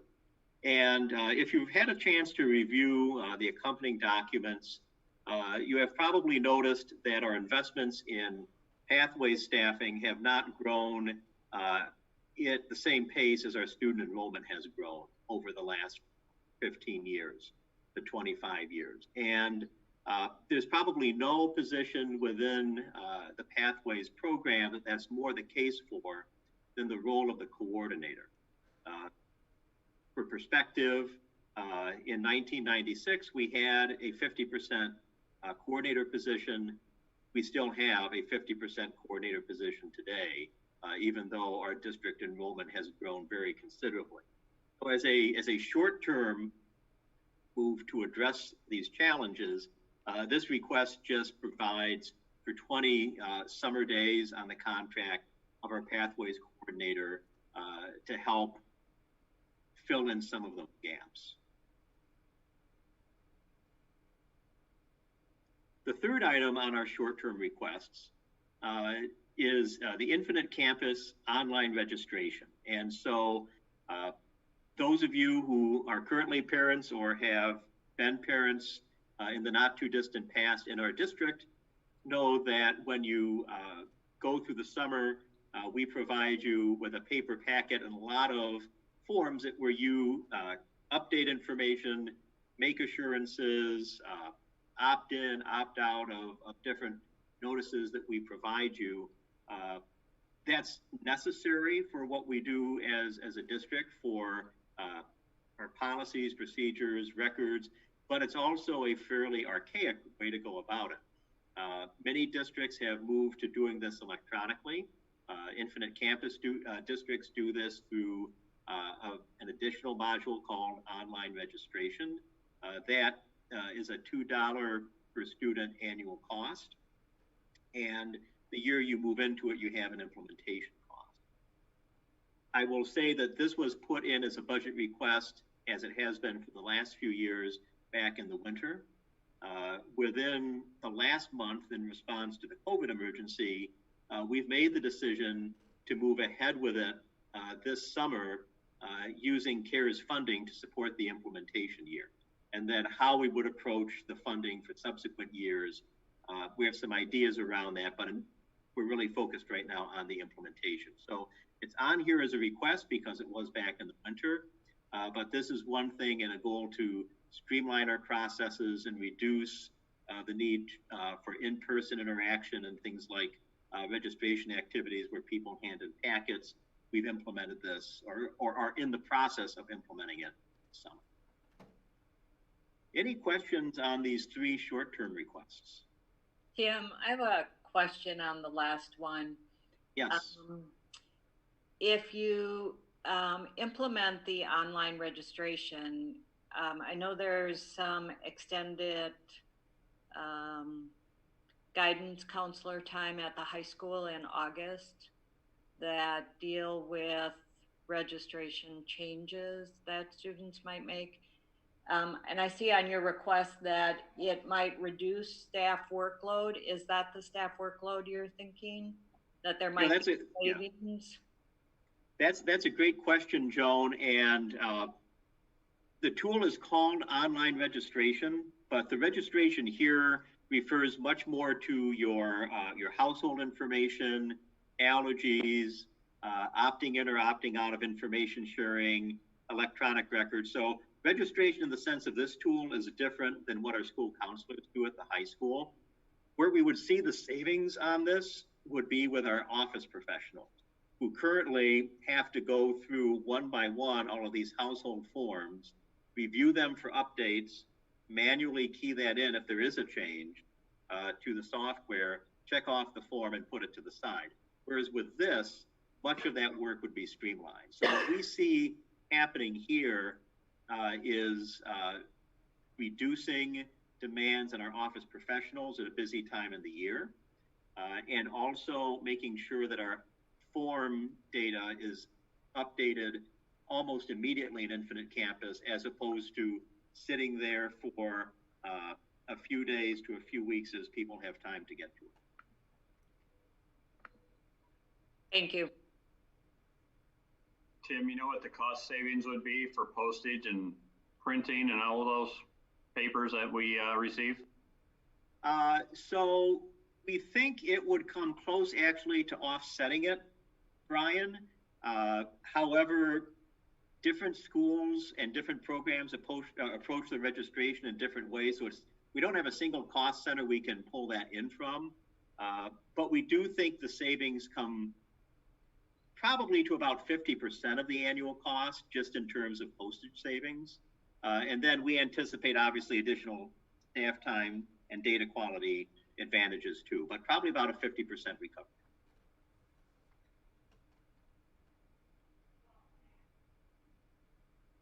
Okay, we'll move down to our longer term requests, the items that are beyond the 2-year horizon. And once again, Amy, you're batting leadoff. Thanks. The 4K program coordinator, as you can see there, is part of the long-term administrative restructuring. So that could happen sooner or later. So that's kind of a bubble request there. So in my current role as the Assistant Director of Instruction, one of my main responsibilities is to serve as the principal for our community-based 4K program, which on average serves 275 students. So that's a large portion of my role. And as part of the restructuring, if I were to take on more curriculum and instruction duties, a teacher leader as a 4K program coordinator could take on some of those 4K responsibilities.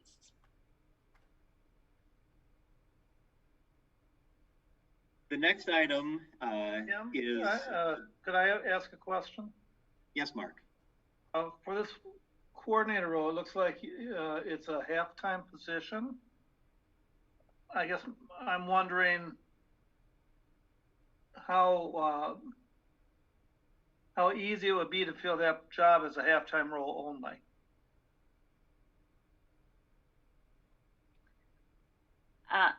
I'm not sure what the pool would be like when we would post that. We certainly could combine it with other positions. Sometimes people are interested in working only half-time. It's possible maybe a 4K teacher who only works in a morning or afternoon session would be interested in the position. It's hard to say what the pool would look like. We often do have folks, though, who are interested in half-time positions. I'm assuming this is a licensed teacher role, though, you're looking for? Correct.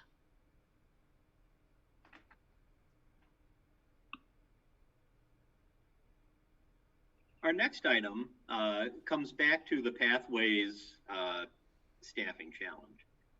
And again, I would encourage you, if you have not done so already, to look at the supporting information in the request. Once I'm done talking, Chris is going to come in and speak to this some from the principal perspective as well. But again, our Pathways staffing levels were set for elementary schools, the high school, and the coordinator position back in 1996. And at that time, they were set at 50% per school. And then the intermediate school and the middle school moved up to 50% in January of 2001. And those allocations have remained in place ever since. And all of our schools have become larger schools in that time. Those of you who have lived in the community for a long time, if you think back to the mid-90s and you think about the size of our high school versus today, you think about the size of the district today versus in the 90s, and you think about really the size of our elementary schools in the 90s versus where they are today. The idea of that 50% position today serves a proportionally larger group of students than in the past. And this is true also for intermediate and middle school level. And since then, we have added, additional opportunities to differentiate and provide enrichment opportunities for kids through our flex periods, our intervention blocks. And, these are opportunities to meet the needs of all kids, include kids who are sometimes from underserved groups in advanced learner programming in these. And so we have really many more demands on this. And in recent years, as our ratios have crept up to some of our historical highs, we certainly have heard more from teachers and parents that they're starting to see the stress on the services our pathway specialists can provide. And in the document, we looked at Mark Roffer's projections for the middle of the decade we're currently in and forecast ahead to where these ratios are likely headed. So again, this is a long-term request. And Chris, do you want to speak to this from the principal perspective? Right. So about 3 years ago, Marcy and I put together this just for the intermediate and for the middle school. But this year we decided to put it through for K-8. And one of the things we want to just point out is the gap with our more profound for our students of color and our EL students. And so we really are trying to really think of equity in this, and we don't feel like we're doing a good job there, and we feel like with a full-time position in each building, this would really help us. Thank you. And again, there's a lot of long-term information in the supporting documents, but are there any questions on this item before we move along?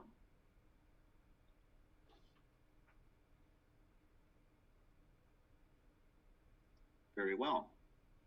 The next two items I want to address jointly because we did some similar benchmarking here. Our instructional resources budget for textbooks and instructional media has been unchanged for the last 12 years. And our professional development budget actually was reduced in terms of conference spending 15 years ago. So I think if you look at the long term, we spend less on professional development today in the district on these lines than we have in my time in the district when I arrived here in 1999. And of course, all the time, student enrollments have increased, and we have many more teachers to support today than we have in the past. We use Forecast 5. So we knew we had some challenges in addressing all of our needs. We've had to make, some decisions about deferring purchases of instructional materials, taking a 7-year subscription, buying 3 years, 1 year, coming back for additional years and later years. It depends on the nature of the requests each year. And we've had to really approach professional learning for some of our strategic priorities on a much more ad hoc basis rather than a guaranteed funding approach that we would like to for our big long-term initiatives. So we knew we had some challenges. We went into Forecast 5, did some benchmarking. In terms of professional development, our professional development in comparison to our peers, we were at the 35th percentile for our state benchmark group and the 20th percentile within Dane County. So the professional development request is a level of funding that would take us to the lowest of those two medians, which would be the median for our statewide benchmark group. For instructional resources, it was a fairly similar picture. Our textbook spending was at the 41st percentile for our benchmarks, 29th percentile for Dane County. Instructional media, 18th percentile for our state compare group, and 27th percentile for Dane County. And again, the request was to take us to the lowest of the median. So we began the process by knowing we had not seen any investments in a very long time, feeling the strain as our enrollments and teacher counts increased.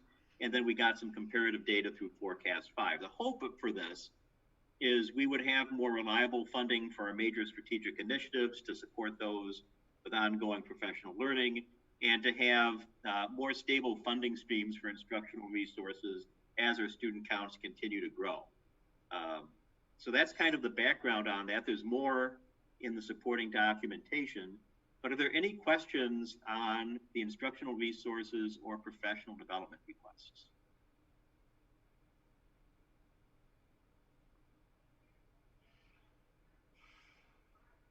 Okay. The next to the last item are math and STEM specialists. And I think all of you are familiar with the excellent contributions we receive from our literacy coaches.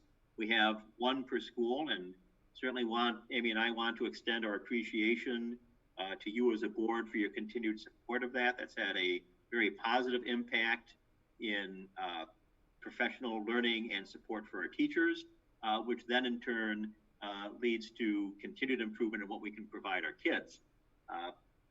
But those are literacy coaches, and we don't have corresponding support in the math and science areas.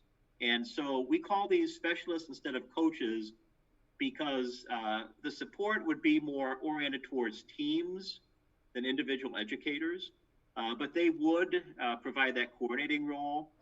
They would provide coaching of teams, and they would provide support for content-specific learning in STEM for elementary and math for 512. And the distinction there is at the elementary level, teachers are teaching multiple subjects.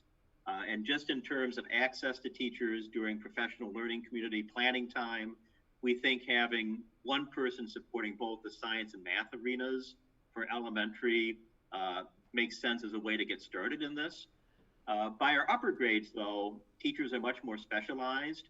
And so this would be a math-only position in the upper grades. And so this really calls for two, a K4 STEM specialist and a 512 math specialist. Tim, does that put a specialist in each of the K4 buildings? It would be one position shared across the 3 buildings, Mark.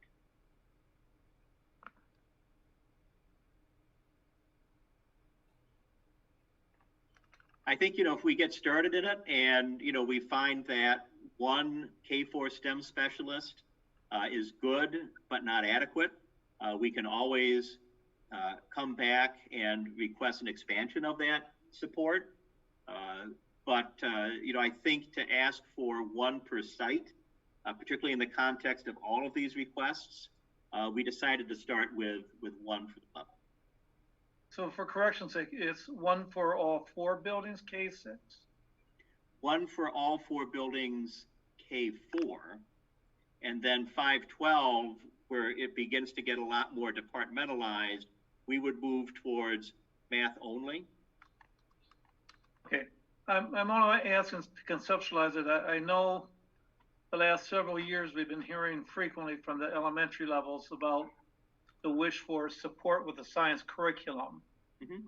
And this would be a really nice first step to help them out.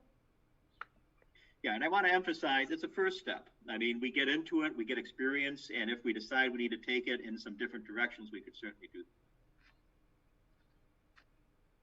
that. Any other questions on the math or STEM specialists? Okay, last but not least,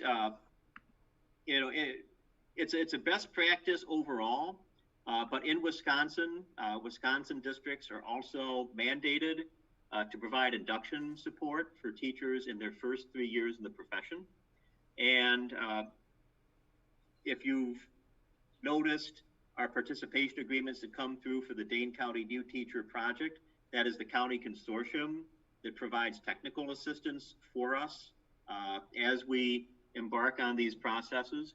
Our model since the inception of the program in Waunakee has been for our mentor coaches to be retired educators. And that's worked for us very well. And this request does not represent a complete move away from this. But the reality is that within the last 2 years, the state has increased their mandate for mentoring from the first 2 years in the profession to the first 3 years, which is a 50% increase in demand. We also, as we grow, hire more teachers every year, and a certain percentage of those new hires are teachers that are at a point early in their career where they qualify for induction support.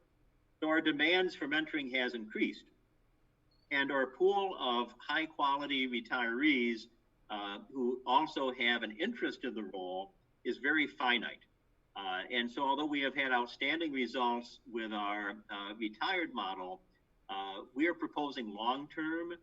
We take it to a hybrid model where we keep some retired mentors and we augment that with a full-time, full-release mentor. And, by way of context, this year we have 3 mentors. That is the highest level. We've had that level before. It is a level we haven't exceeded before. But each of these 3 mentors is currently carrying 8 teachers on their caseload, 8 new educators.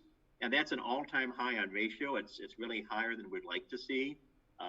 Looking to add a 4th one next year.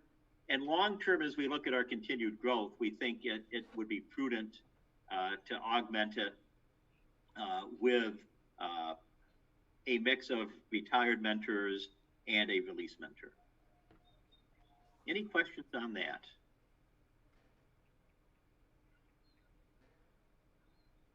Well, thank you again for your time. Certainly a lot of proposals there and a lot of documentation. Please don't hesitate to follow up with me and Amy. All right. Yes, moving on to student services and special education. We have a lot of requests as well. We'll go through them fairly quickly, and then you can let us know if you have any questions too. Our first item is social worker, school social worker. It says 2.5. We did already fill the 1.0 school social worker when we shifted allocation to support heritage this year. So we have 1.5 that remains, and the district's been taking advantage of the state budget inclusion of categorical aid for this position, so we continue to take advantage of that state program. If we add another 1.5, we will have, each K-8 school will have a full-time social worker, and then the high school would have 2 full-time social workers. And social workers really, you know, they support the social emotional learning and mental health needs of our students. They ensure our students are physically and mentally able to learn.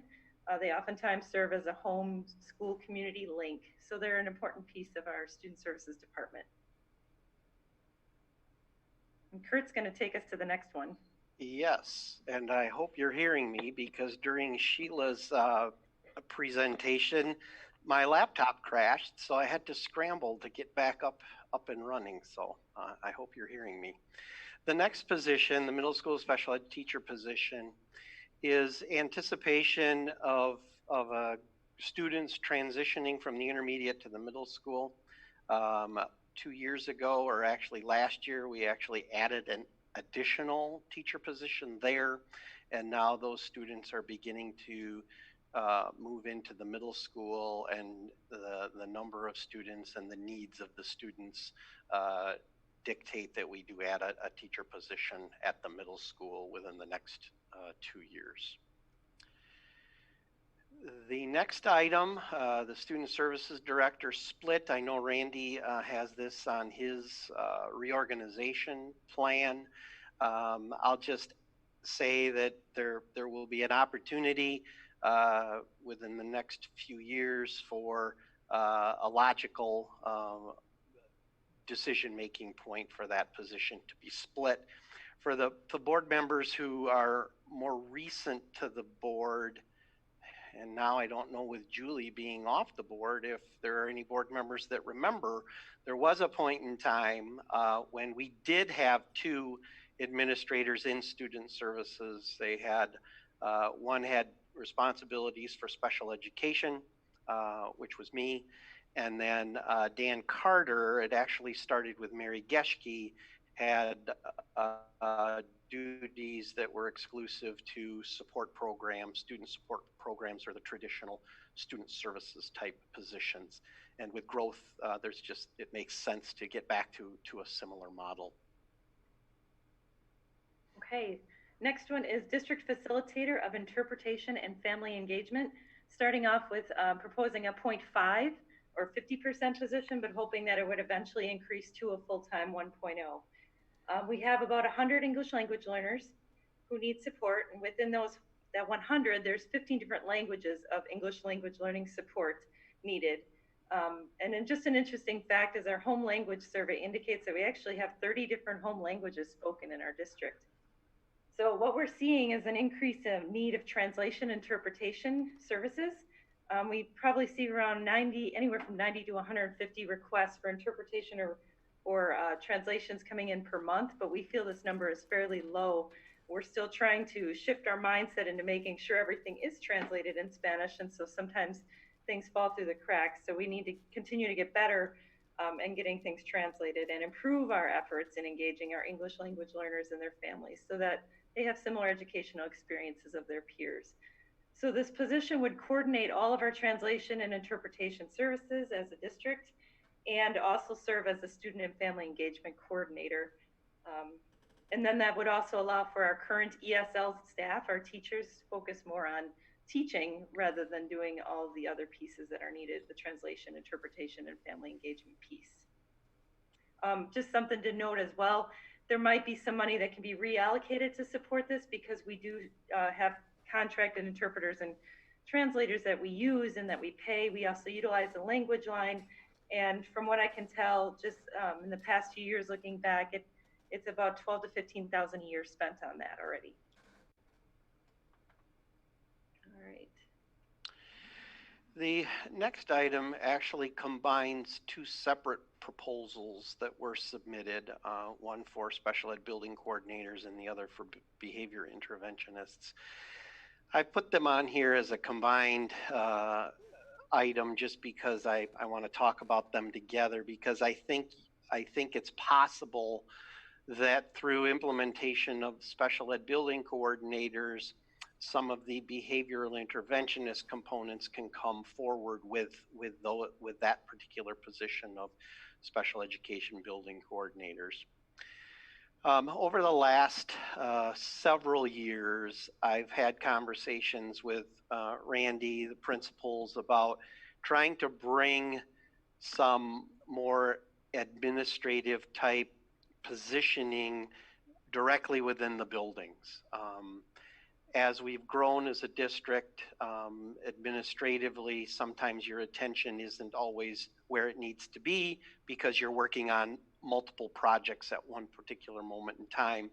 And when something arises, you're just not always available when that need arises for some of those specific components related to special education. Many of our neighboring districts, Verona, Sun Prairie, Middleton, Madison, of course, as they've grown, they've incorporated building coordinators into the work that they do. And what a coordinator can offer the building is help with some of those technical questions related to discipline, process and procedures and protections, assisting with scheduling of staff and coordinating the provision of services that are unique to a building. On the behavior interventionist side, this was actually kind of a late proposal that we put in, and it really stemmed from our experiences the last couple of years. While we've had individuals in a behavior coaching position the last few years, what we've done with that is we've almost set that person up to not be successful, because again, when behaviors arise, they just never seem to be in the right place at the right time.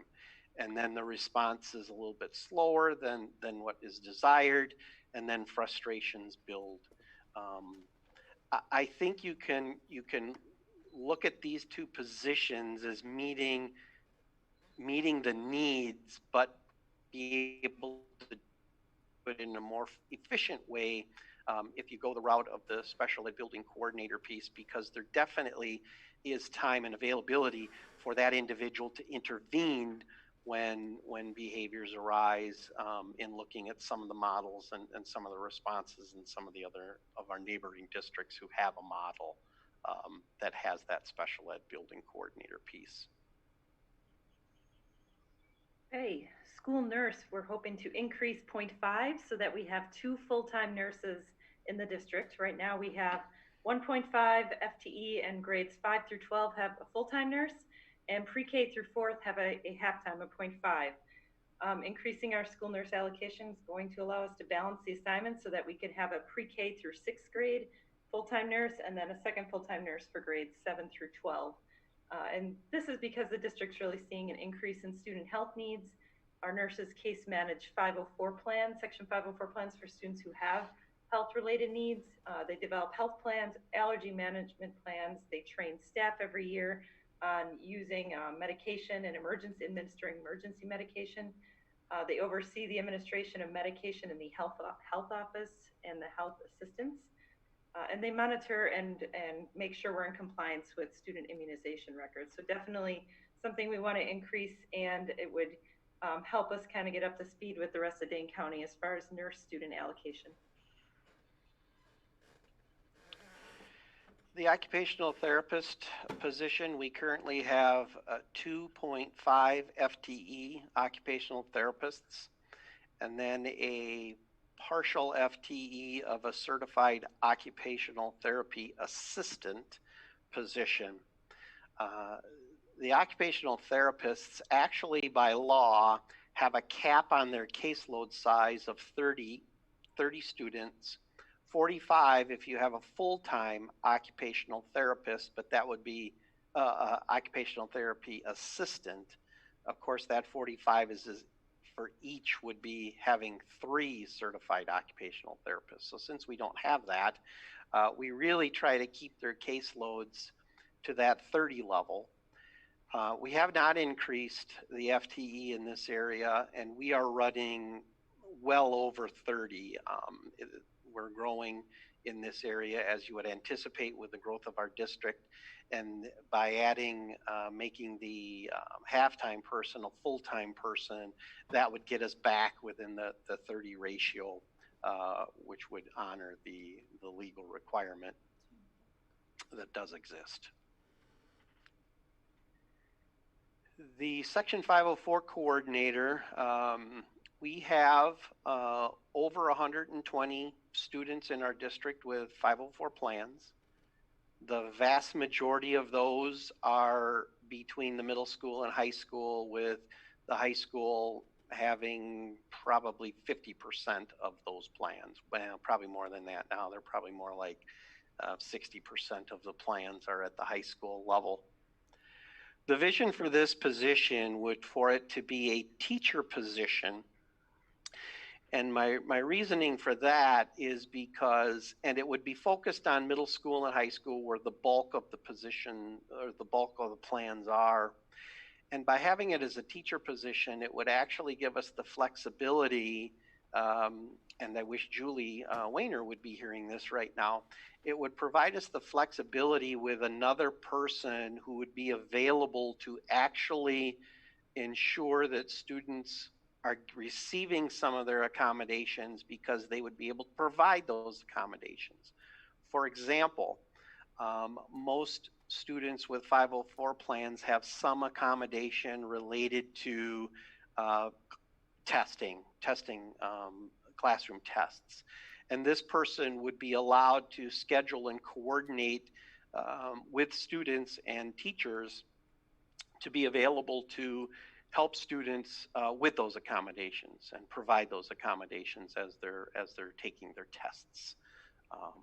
This would also free up, as Chris mentioned, our nurses and our psychologists, because if the nurse isn't the case manager, the psychologists are the case manager, which is the vast majority of our plans being case managed by our psychologists, and would allow them to be more available to help support the rest of our student services team with some of the social, emotional, and mental health needs of our students across the district. So that takes care of our within the next 2 years. Moving on to the beyond 2-year vision, we'll start out with intermediate and middle school counselor position. Our high school has 4 counselors for approximately 1,400 students, and intermediate and middle school combined have approximately 1,300 students, and they each have a full-time counselor, but then there's one additional counselor that is split between intermediate and middle school.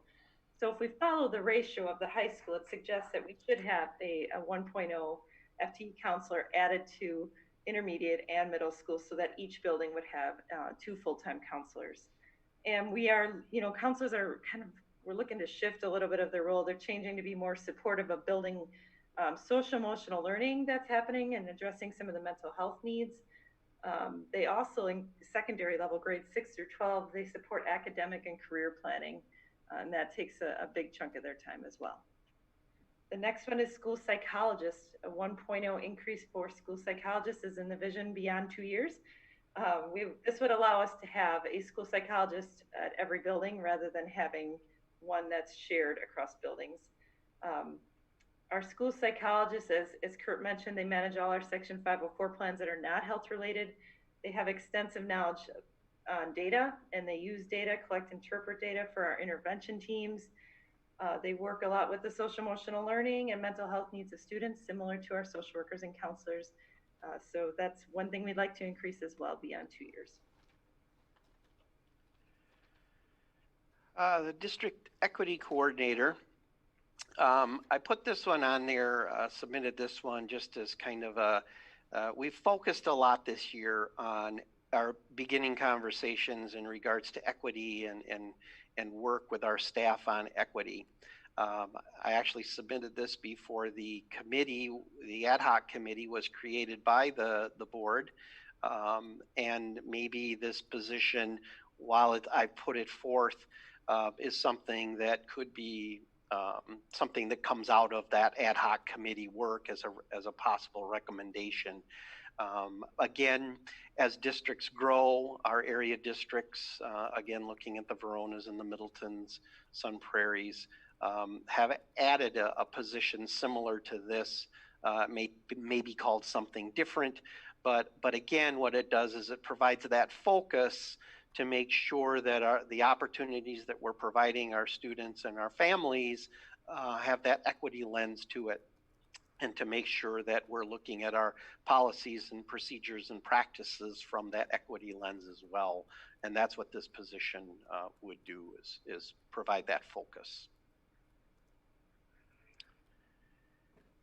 The next item is 6-day rotation staffing change, and this is specifically talks about the counselors.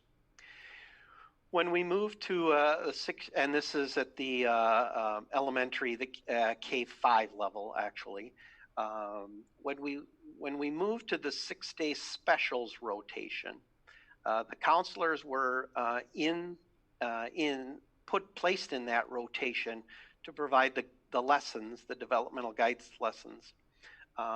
And early on, when we made that shift, I was hearing from counselors, other student services staff, and also the principals about how the counselors are basically have less time to do individual work, run groups with students to again help with social emotional learning and the social emotional needs of our students.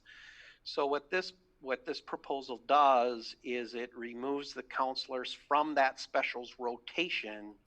And of course you have to put something in the rotation because that time in that rotation is prep time for the teachers, which is part of the handbook.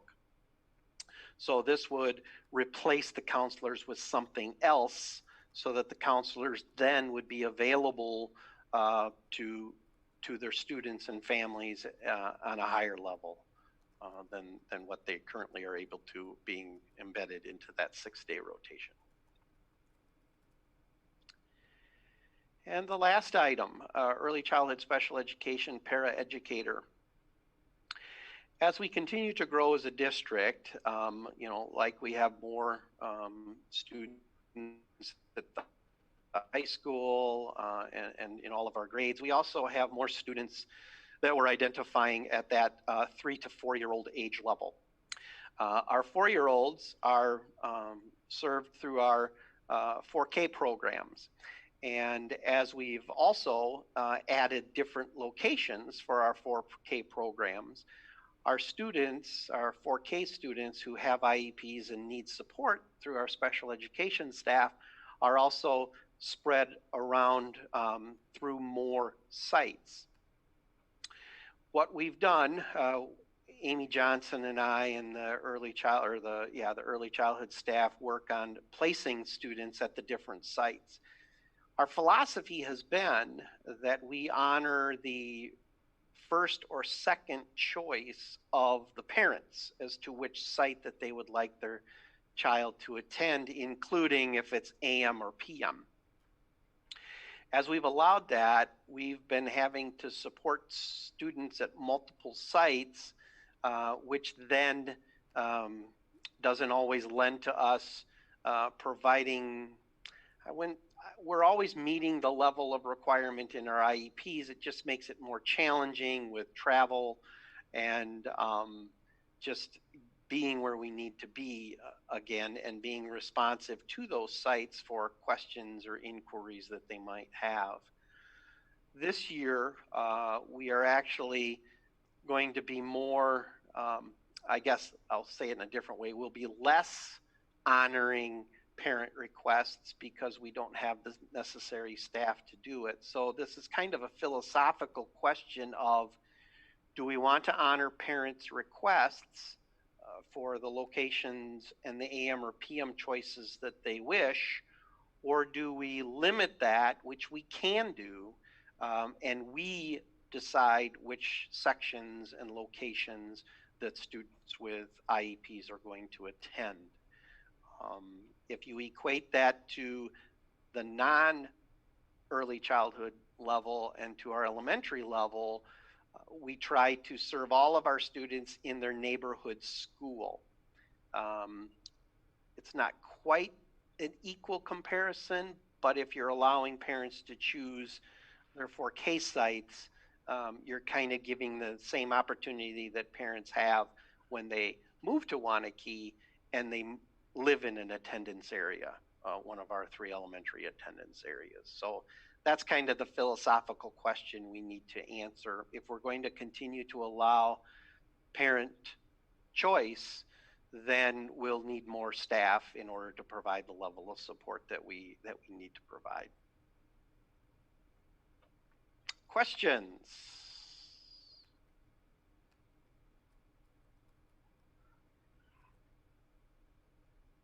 Thanks, Kurt and Chris, for that. And you guys put forth a lot of thought and a lot of requests, but they definitely hit some of the visionary pieces we've talked about. So appreciate that. I certainly took advantage of Steve and Randy's message of thinking long term. Yes, okay. Absolutely. I'm going to move on to John Kramer in facilities. Okay, thanks, Randy. So my first item is to add a custodial services supervisor to assist me in managing key aspects of custodial services, including the cleaning and disinfecting, supervision itself, and other safety programs, training of custodians, and staff supervision, helping with scheduling and time reporting and snow removal operations, and coordinating for events that we have in most of the buildings in the evenings. That does require a lot of custodial efforts in the evenings, as we talked about earlier in the meeting, in regards to the after-school programs and such. It also allows me to focus on district compliance and safety, direction, our operational alignment, referendum planning, budget planning, and employee performance, and allows me to work on project and resource management. The second item goes right into that first item, which is to reallocate a 4-hour nighttime lead position that we have that would offset that custodial supervisor position. Does anybody have questions on those items straight away? Then I'll keep going on to increasing the trade staff by 1. So in order to achieve that, I'd reduce the maintenance staff by 1. So that would allow us to add a certified plumber to reduce our high contractor costs for the extensive replacement that we have going on in the plumbing systems here in the district. So what that would do is take one of our maintenance staff and basically mold that position into a trade staff, a certified plumber. And then my last item is replacing an old snowplow truck that we have. I'm looking to actually do a zero emissions vehicle and put a tradesperson into that vehicle. And then that could mean subcontracting the plowing in place of that tradesperson. So that snowplow truck could be a utility vehicle that would no longer plow snow. So that way it would allow our tradesperson to focus on their subject matter expertise instead of plowing snow, hopefully therefore saving some time and energy there as well. So those are my items pretty quick. Any questions so far?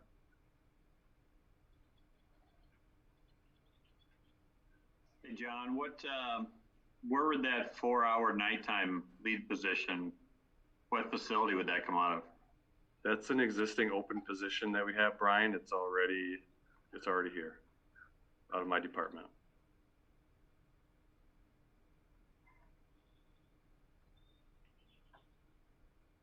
And just to answer something else quick, as far as the long-term versus a short-term lens on these, on some of these subject things that I have is, we have the facilities maintenance program that does allow me to see the longer term things, and with prioritization of those items, those fall into the longer term items, and the folks on the facilities committee have seen those. So most of these items are more of a near term item for me that you see on the screen.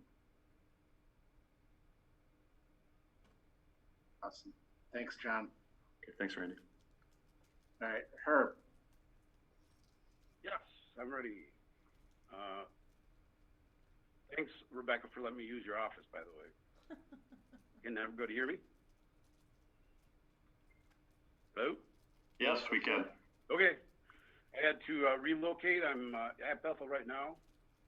I'm streaming this meeting, so if I were in the boardroom, it would be echoing quite a bit. So I'm in Rebecca's office. I'm going to kind of do mine in reverse. I'll do the ones that are further out first. Not really going to speak a lot to those unless you have questions.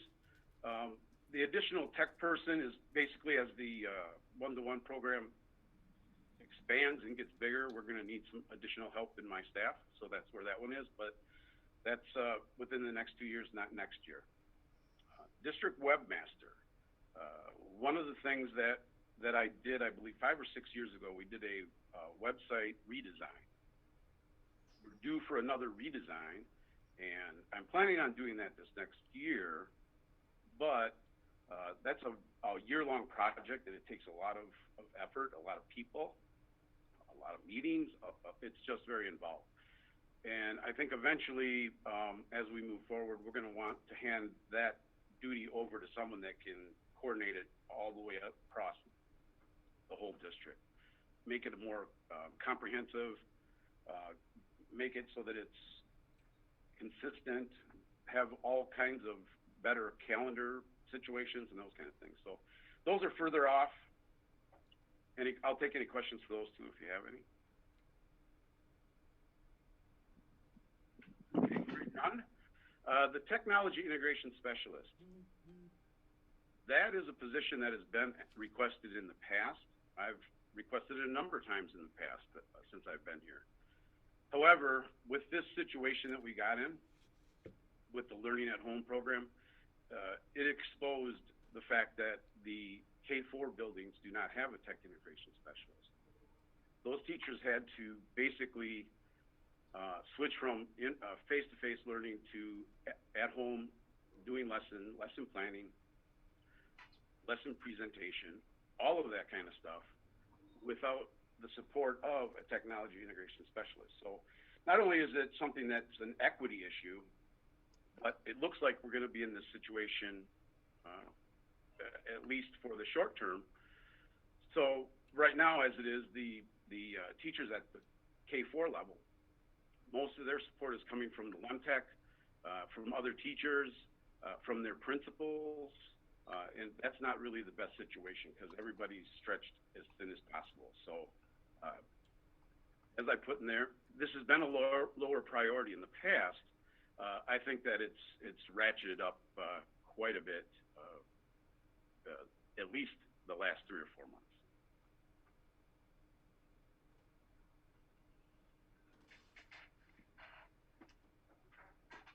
Any questions? Questions for Herb? Yep. Can you tell me the difference or what a webmaster and a tech specialist and communication coordinator, are any of these interchangeable or are they all unique? So a webmaster, basically, I do the webmaster position as part of my position. So basically I coordinate all the other sites. So each school and a lot of our like athletics and activities have their own site. The pool has its own site. So all of those are not handled by me firsthand. I coordinate it with people that are responsible for whatever they post on their website. So there's a little bit of autonomy here that allow the other websites that we have, especially the school websites, a little bit of consistency across them, but then there's a little bit of they can do what they want. And because I'm the webmaster, I control what you see on the district web pages, and I also help out with some of the other pages. But I have to be honest that I focus on the district web pages more than I do the school web pages. But if we had someone that was in the position that had more time, they could do that. As far as the tech position, what I'm asking for is a person that would be part of my staff that would work in the NOC, in the Network Operating Center. They would be responsible for basically the organizing of all the one-to-one devices that we give to students.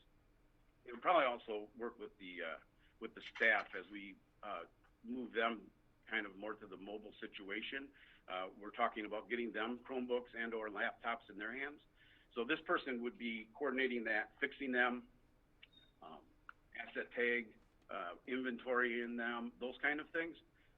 But it would be heavily something that they would have to deal with as far as all the one-to-one devices. So right now we have the intermediate, the middle school, and the high school with one-to-one, which is about 2,500 devices. Right now, they're all out in the community as the students are using them. So we're looking at what we're going to do to organize all of those when we get back here. My staff that we have right now can handle that. But if 5, 6, and 7, 8 decide to go one-to-one take home, we're probably going to see an increase in a need for break fix kind of work, and also just making sure that the kids are just kind of basic upkeep with all of those devices. Right now, it kind of falls on the school, and it's all right now. But as we move forward, the schools also have other technologies that we deal with, the classroom technology, presentation, that kind of stuff. If I can just add something, Judy, one of the things I see with the webmaster, we had a retired teacher, April Mickelson, helping Herb out this year. Herb, how many pages do we actually have on our website? It's like tens of thousands. It is tens of thousands. Yeah, so I mean, just the volume of trying to keep kind of the backbone of the website is really what the webmaster would do. I would see it dovetailing in very nicely with like the communications person who can help formulate the message. I would agree. Any other questions for Herb? All right, thanks, Herb. You're welcome. All right, Brian. Hi. I guess I'll start my speech by saying kind of my mantra that every other administrator has heard over the course of the year, and that is that I think it's important that we honor and recognize and appreciate the work that current staff do, and value that more than we should value that which is new and something coming from the outside. And so what these items are that are really things to keep in mind, they all represent either current employees that we have or work that was commissioned, if you will, over the course of the year based on some of the prior goals that we had when it came to staff. Number one really speaks to, and there is one correction I need to make there. Number one really speaks to a reminder that if we were to take the current employee wages, at least the ones that were the snapshot on the day in which we finalized raises last year, and rolled them up across the board with an average number of 3%, 3.5, or 3.75, those are all numbers there that should represent how much that would cost. With the correction that 3.5% should be $1,026,678. So again, I transposed the 2 and the 0 there. And so it's again $1,026,678. Item number 2 represents the work that went into creating a schedule for for classified staff wages that extend from year 6, which is that, again, we have a schedule built out for the first 5 years. This would extend from year 6, takes folks to the maximum at year 15, and it also represents properly placing all the experienced folks that we have from year 6 through their current tenure within that schedule. If we changed nothing about their wages and only did an accurate placement, that would be the $80,000. If we roll the wages across the groups up, if we went 2% across the board, ATB, it's $157,000. If we went 3%, it's another number that I can't see because everybody's pictures are behind that right now. So I apologize for that, but it's on the screen there. And then again, items number 3 and 4 represent the work of the teacher HR handbook group, where we were tasked with identifying all of the financial elements to the teacher handbook, teacher guidelines, prioritizing them, and then creating a schedule over 4 years to address them.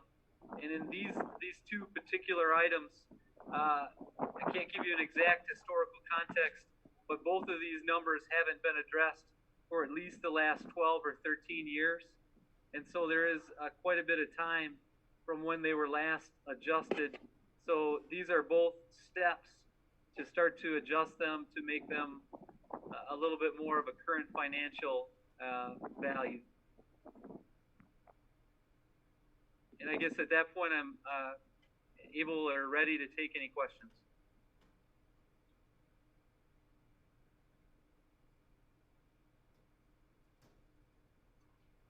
All right, thanks, Brian. All right, the last one is mine, and these are things that I think that the board has seen.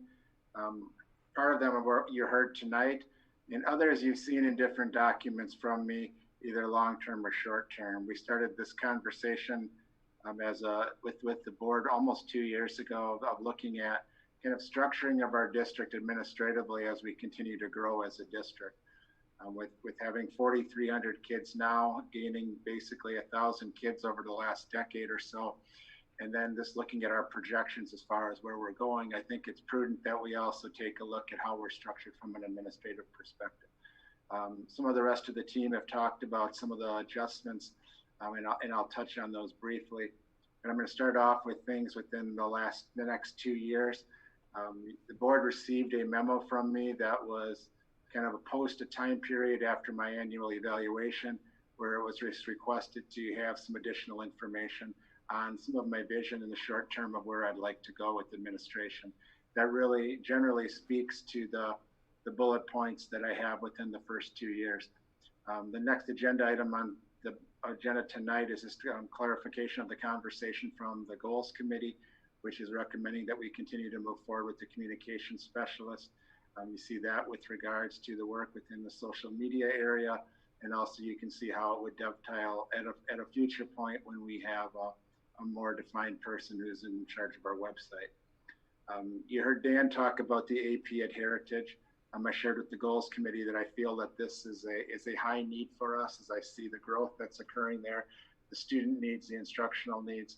Also that being a building that is obviously growing within its student population, but is also going to be one that's going to be in the midst of a lot of work with regards to referendum efforts moving forward this next year, and then hopefully positively being seen with construction. I think that was the exact time we added administration also to Heritage and the intermediate, was to dovetail with those timeframes, and I think that would be appropriate here at Heritage as well. As we move forward with that, there's a bit of a domino effect of also wanting to adjust days for our assistant principals to build some consistency. I think there's different day structures we can take a look at. Our current model is for 238 days. I think at the point where we bring this forward, we'll have a conversation of how that day structure could look. And Tim and Amy talked about just some of the roles within their work. One of the pieces that I would like to see occur as well, particularly as we look at the needs of our district and the expectations of our district, and all the work that goes into helping to guide all of our staff on the instructional end. I think it makes sense to really reorganize and reconfigure the curriculum and instruction department to a director for the pre-K 6 programs and a director for 7-12. Tim and Amy and I have talked about this, and they've brought forth some good ideas for how that could look. Similarly to Kurt and Chris had talked about reconfiguring the student services area. As Kurt said, we used to have a director for both student services and special ed. And I think at a point in the next 2 years, this makes sense to also move forward with. And then this current year, we moved Steve Summers' position from business manager to executive director of operations. And when we did that, I had also put forth a vision that we would add an executive director of teaching and learning on really the other side of the house or on the instructional side. I think that is something that would be very helpful with looking at the supervision and the guidance of all of the programs that fall under CNI and student services, special ed, and also with working with all of our building principals. Going out to more than 2 years, Sheila talked about the AP at Arboretum. I would agree that that'd be a piece that we would continue to watch as we look at enrollment and needs. Kurt and Chris talked about the special education coordinators. I think you could add in there the behavior specialists, a little bit different as far as where they would fall within an administrative structure. But I think that is a model that I certainly like the concept of pushing services as close to where the services are delivered as possible. And I think that could impact us positively from a service standpoint. The 4K coordinator, Amy's already discussed, and I think that as her role evolves over time, I think that would be something for us to consider.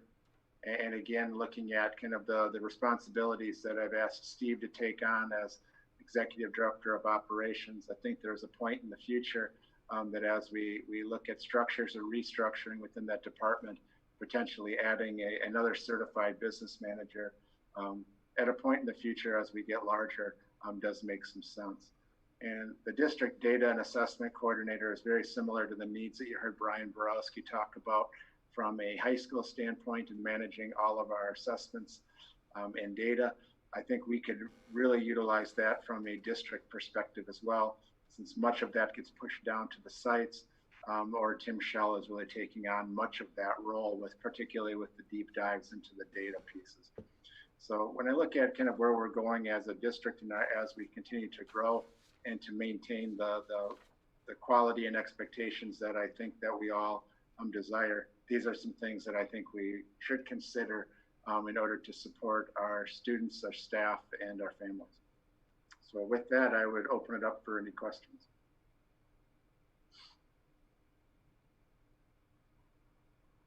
All right. Randy, as I looked at the list, the composite, is your vision that some of those items would be added on a year-to-year basis as part of the new budget, then others might go into more the operational referendum? I think that's a piece to discuss. I mean, for example, when we added the APs at Prairie and the intermediate school, that was a piece that was added. We initially approved them in the budget prior to the referendum.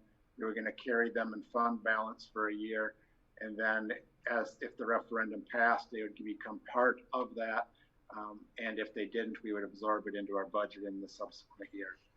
So that was kind of how we handled it at that point in time.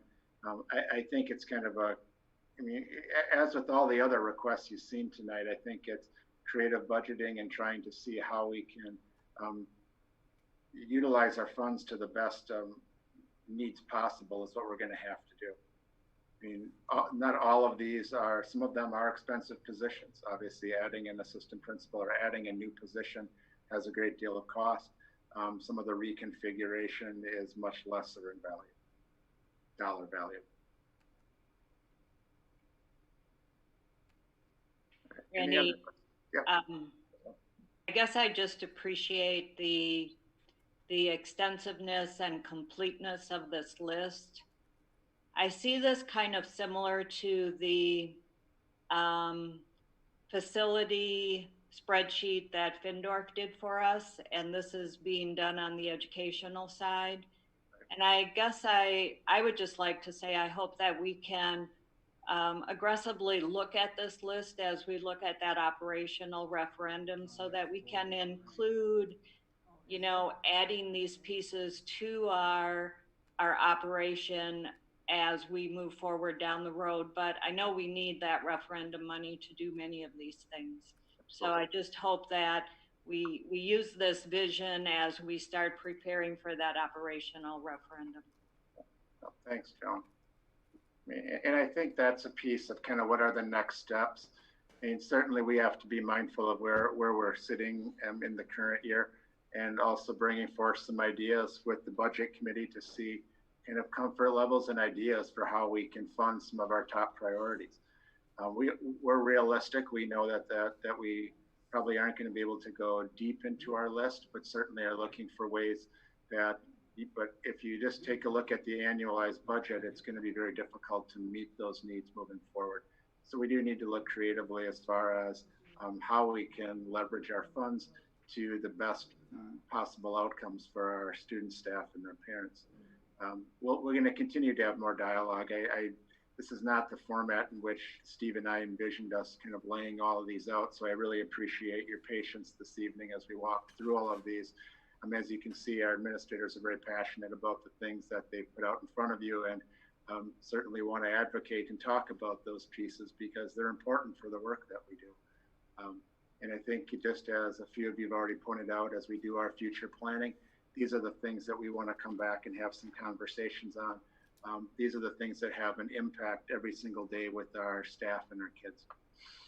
So with that, I'd open it up for any questions that you have as we conclude this part of our agenda.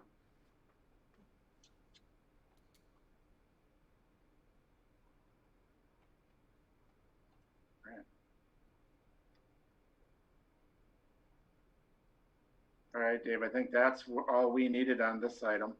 And I think we just have one piece left, which was the report from the Goals Committee.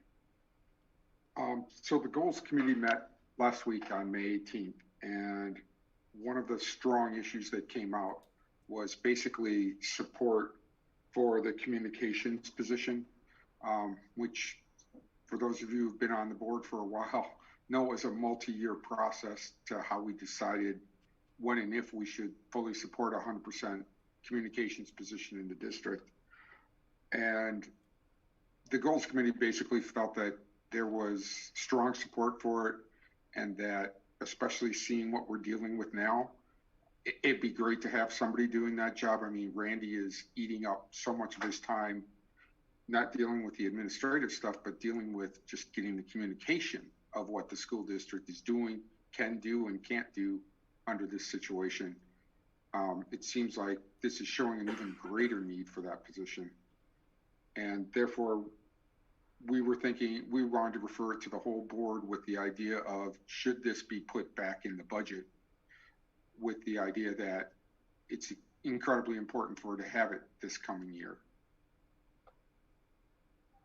So just to add, one part of the position is in the budget, and the other part would be just the adding of the additional funds. So, yeah. So I'd like to hear the other members of the board on how they feel about that, considering if we do it and keep the current budget plan going, we probably have to eliminate a different FTE position in order to keep the budget balanced. So the Goals Committee was basically sending it to the board with the concept of they think it should be supported, and we just wanted to hear what the other members of the board felt about it. Can I ask for a point of clarification? I thought one of the reasons, Randy, you recommended postponing it was for the possibility of hiring an AP for Heritage in lieu of the work that has taken place this past year and the ongoing need. Am I misunderstanding that, or was that part of the plan?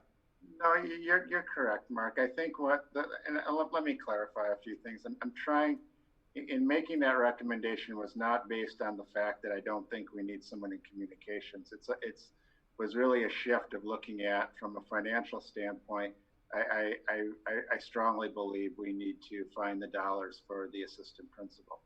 I mean, the piece that Steve and I've talked a little bit about is the first draft of the budget you can see has a number of markers that are already filled in. You have the 9.4 FTEs based on growth. You have, I think, 2.75 set aside for salaries, and then all the other pieces that are part of the budget.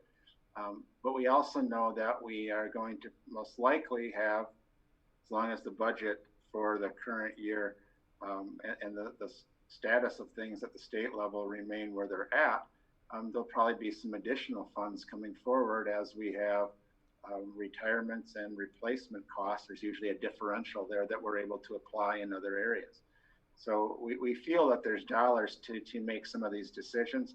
I guess the conversation and the piece that I had at least posed out there for conversation, which is really the dialogue we had at the goals committee, was wanting to be conservative with dollars and also identifying a need that I feel we do need an AP at Heritage. And I think at the goals committee, I did share that even though there is a desire to move forward with the communications piece, which I certainly support, I'm also going to be advocating for that AP at Heritage because I think that's also a need. Thank you for that clarification. And I guess that's where my thought was. I agree we need the communications position, but not in lieu of the AP. So if we're going to support the one, I think we need to support both.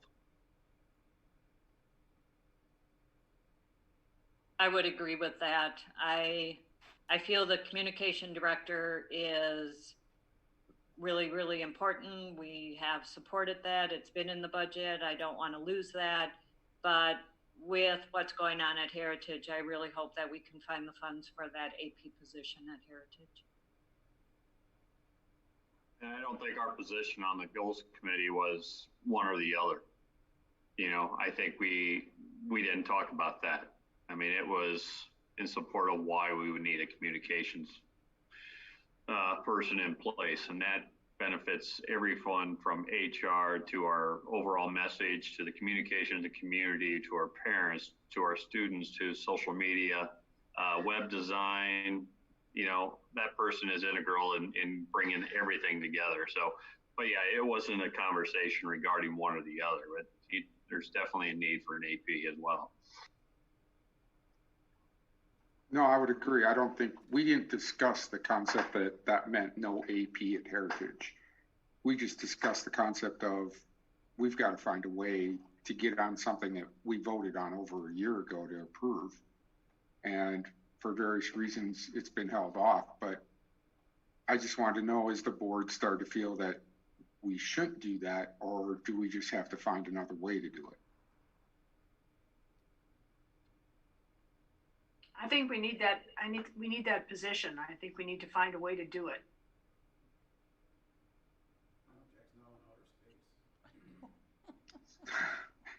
It's always easy to say we need to find a way to do it. It's always very hard to pick the dollar and the part where it comes from. Right. I mean, right now, I'm guessing, Steve, that we have what we would call a balanced budget based on the resources we're expecting. And a position like this has got to run in the 80,000 range, total benefits and everything else. So we'd have to find somewhere to pull 80 grand out of. Dave, what I would recommend is if there is support from the board for looking at both positions, we refer that topic to the budget committee, and Randy and I can review different options to get us there, because there are different options, and to get budget committee feedback on which approach they would support, and then we can move forward in that direction in the second draft of the budget. I like that. Well, there's 1 out of 7. I'll make it 2. No, I would concur with what Steve had indicated. Bring it to the budget committee and talk about it. You know, we probably do need, we definitely need the AP. You know, my position on the communication specialist. The communication specialist can be our webmaster and so forth. It probably makes sense. I'm not sure if a communication specialist can be a webmaster, but I do think they can take over the Facebook part. So there's what, 15,000 something? Or your webmaster can do it. Either way. Well, so that, I think it's just got to be.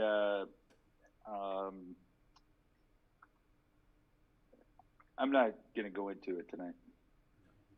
But I'm feeling that there's a consensus among the board members present that we should at least get the budget committee to look at that in the second draft. Yes, Yep. Let's get the budget committee to look at it. I agree. Sounds good. Okay, I would say then that that's the major item that came out of that for the board under this item. And unless you see something else, Randy, we're under number 8. Which is just future agenda items. Yep. I mean, our future agenda items, we're going to continue to have kind of the COVID stuff that will continue to come forward as a standing item. The next meeting we have is the 8th, and then we'll also make sure that we're also going to add that additional meeting in June. So I don't know if I have anything specific that I need for agenda items, unless the board has any other requests. We'll move the communications director and the AP piece to the budget committee for discussion, and then that will obviously find its way to the board through the second draft of the budget. Otherwise, that's all I have for tonight, Dave. And I would entertain a motion to adjourn. Motion to adjourn. And that was from Jack, and a second from Mark, I believe. Is there, all those in favor say aye? Aye. Aye. All those opposed to and want to stay on the Zoom meeting for another hour or two? No? Okay. Then we're adjourned. Thank you very much, everyone. For your patience and for everybody being here tonight.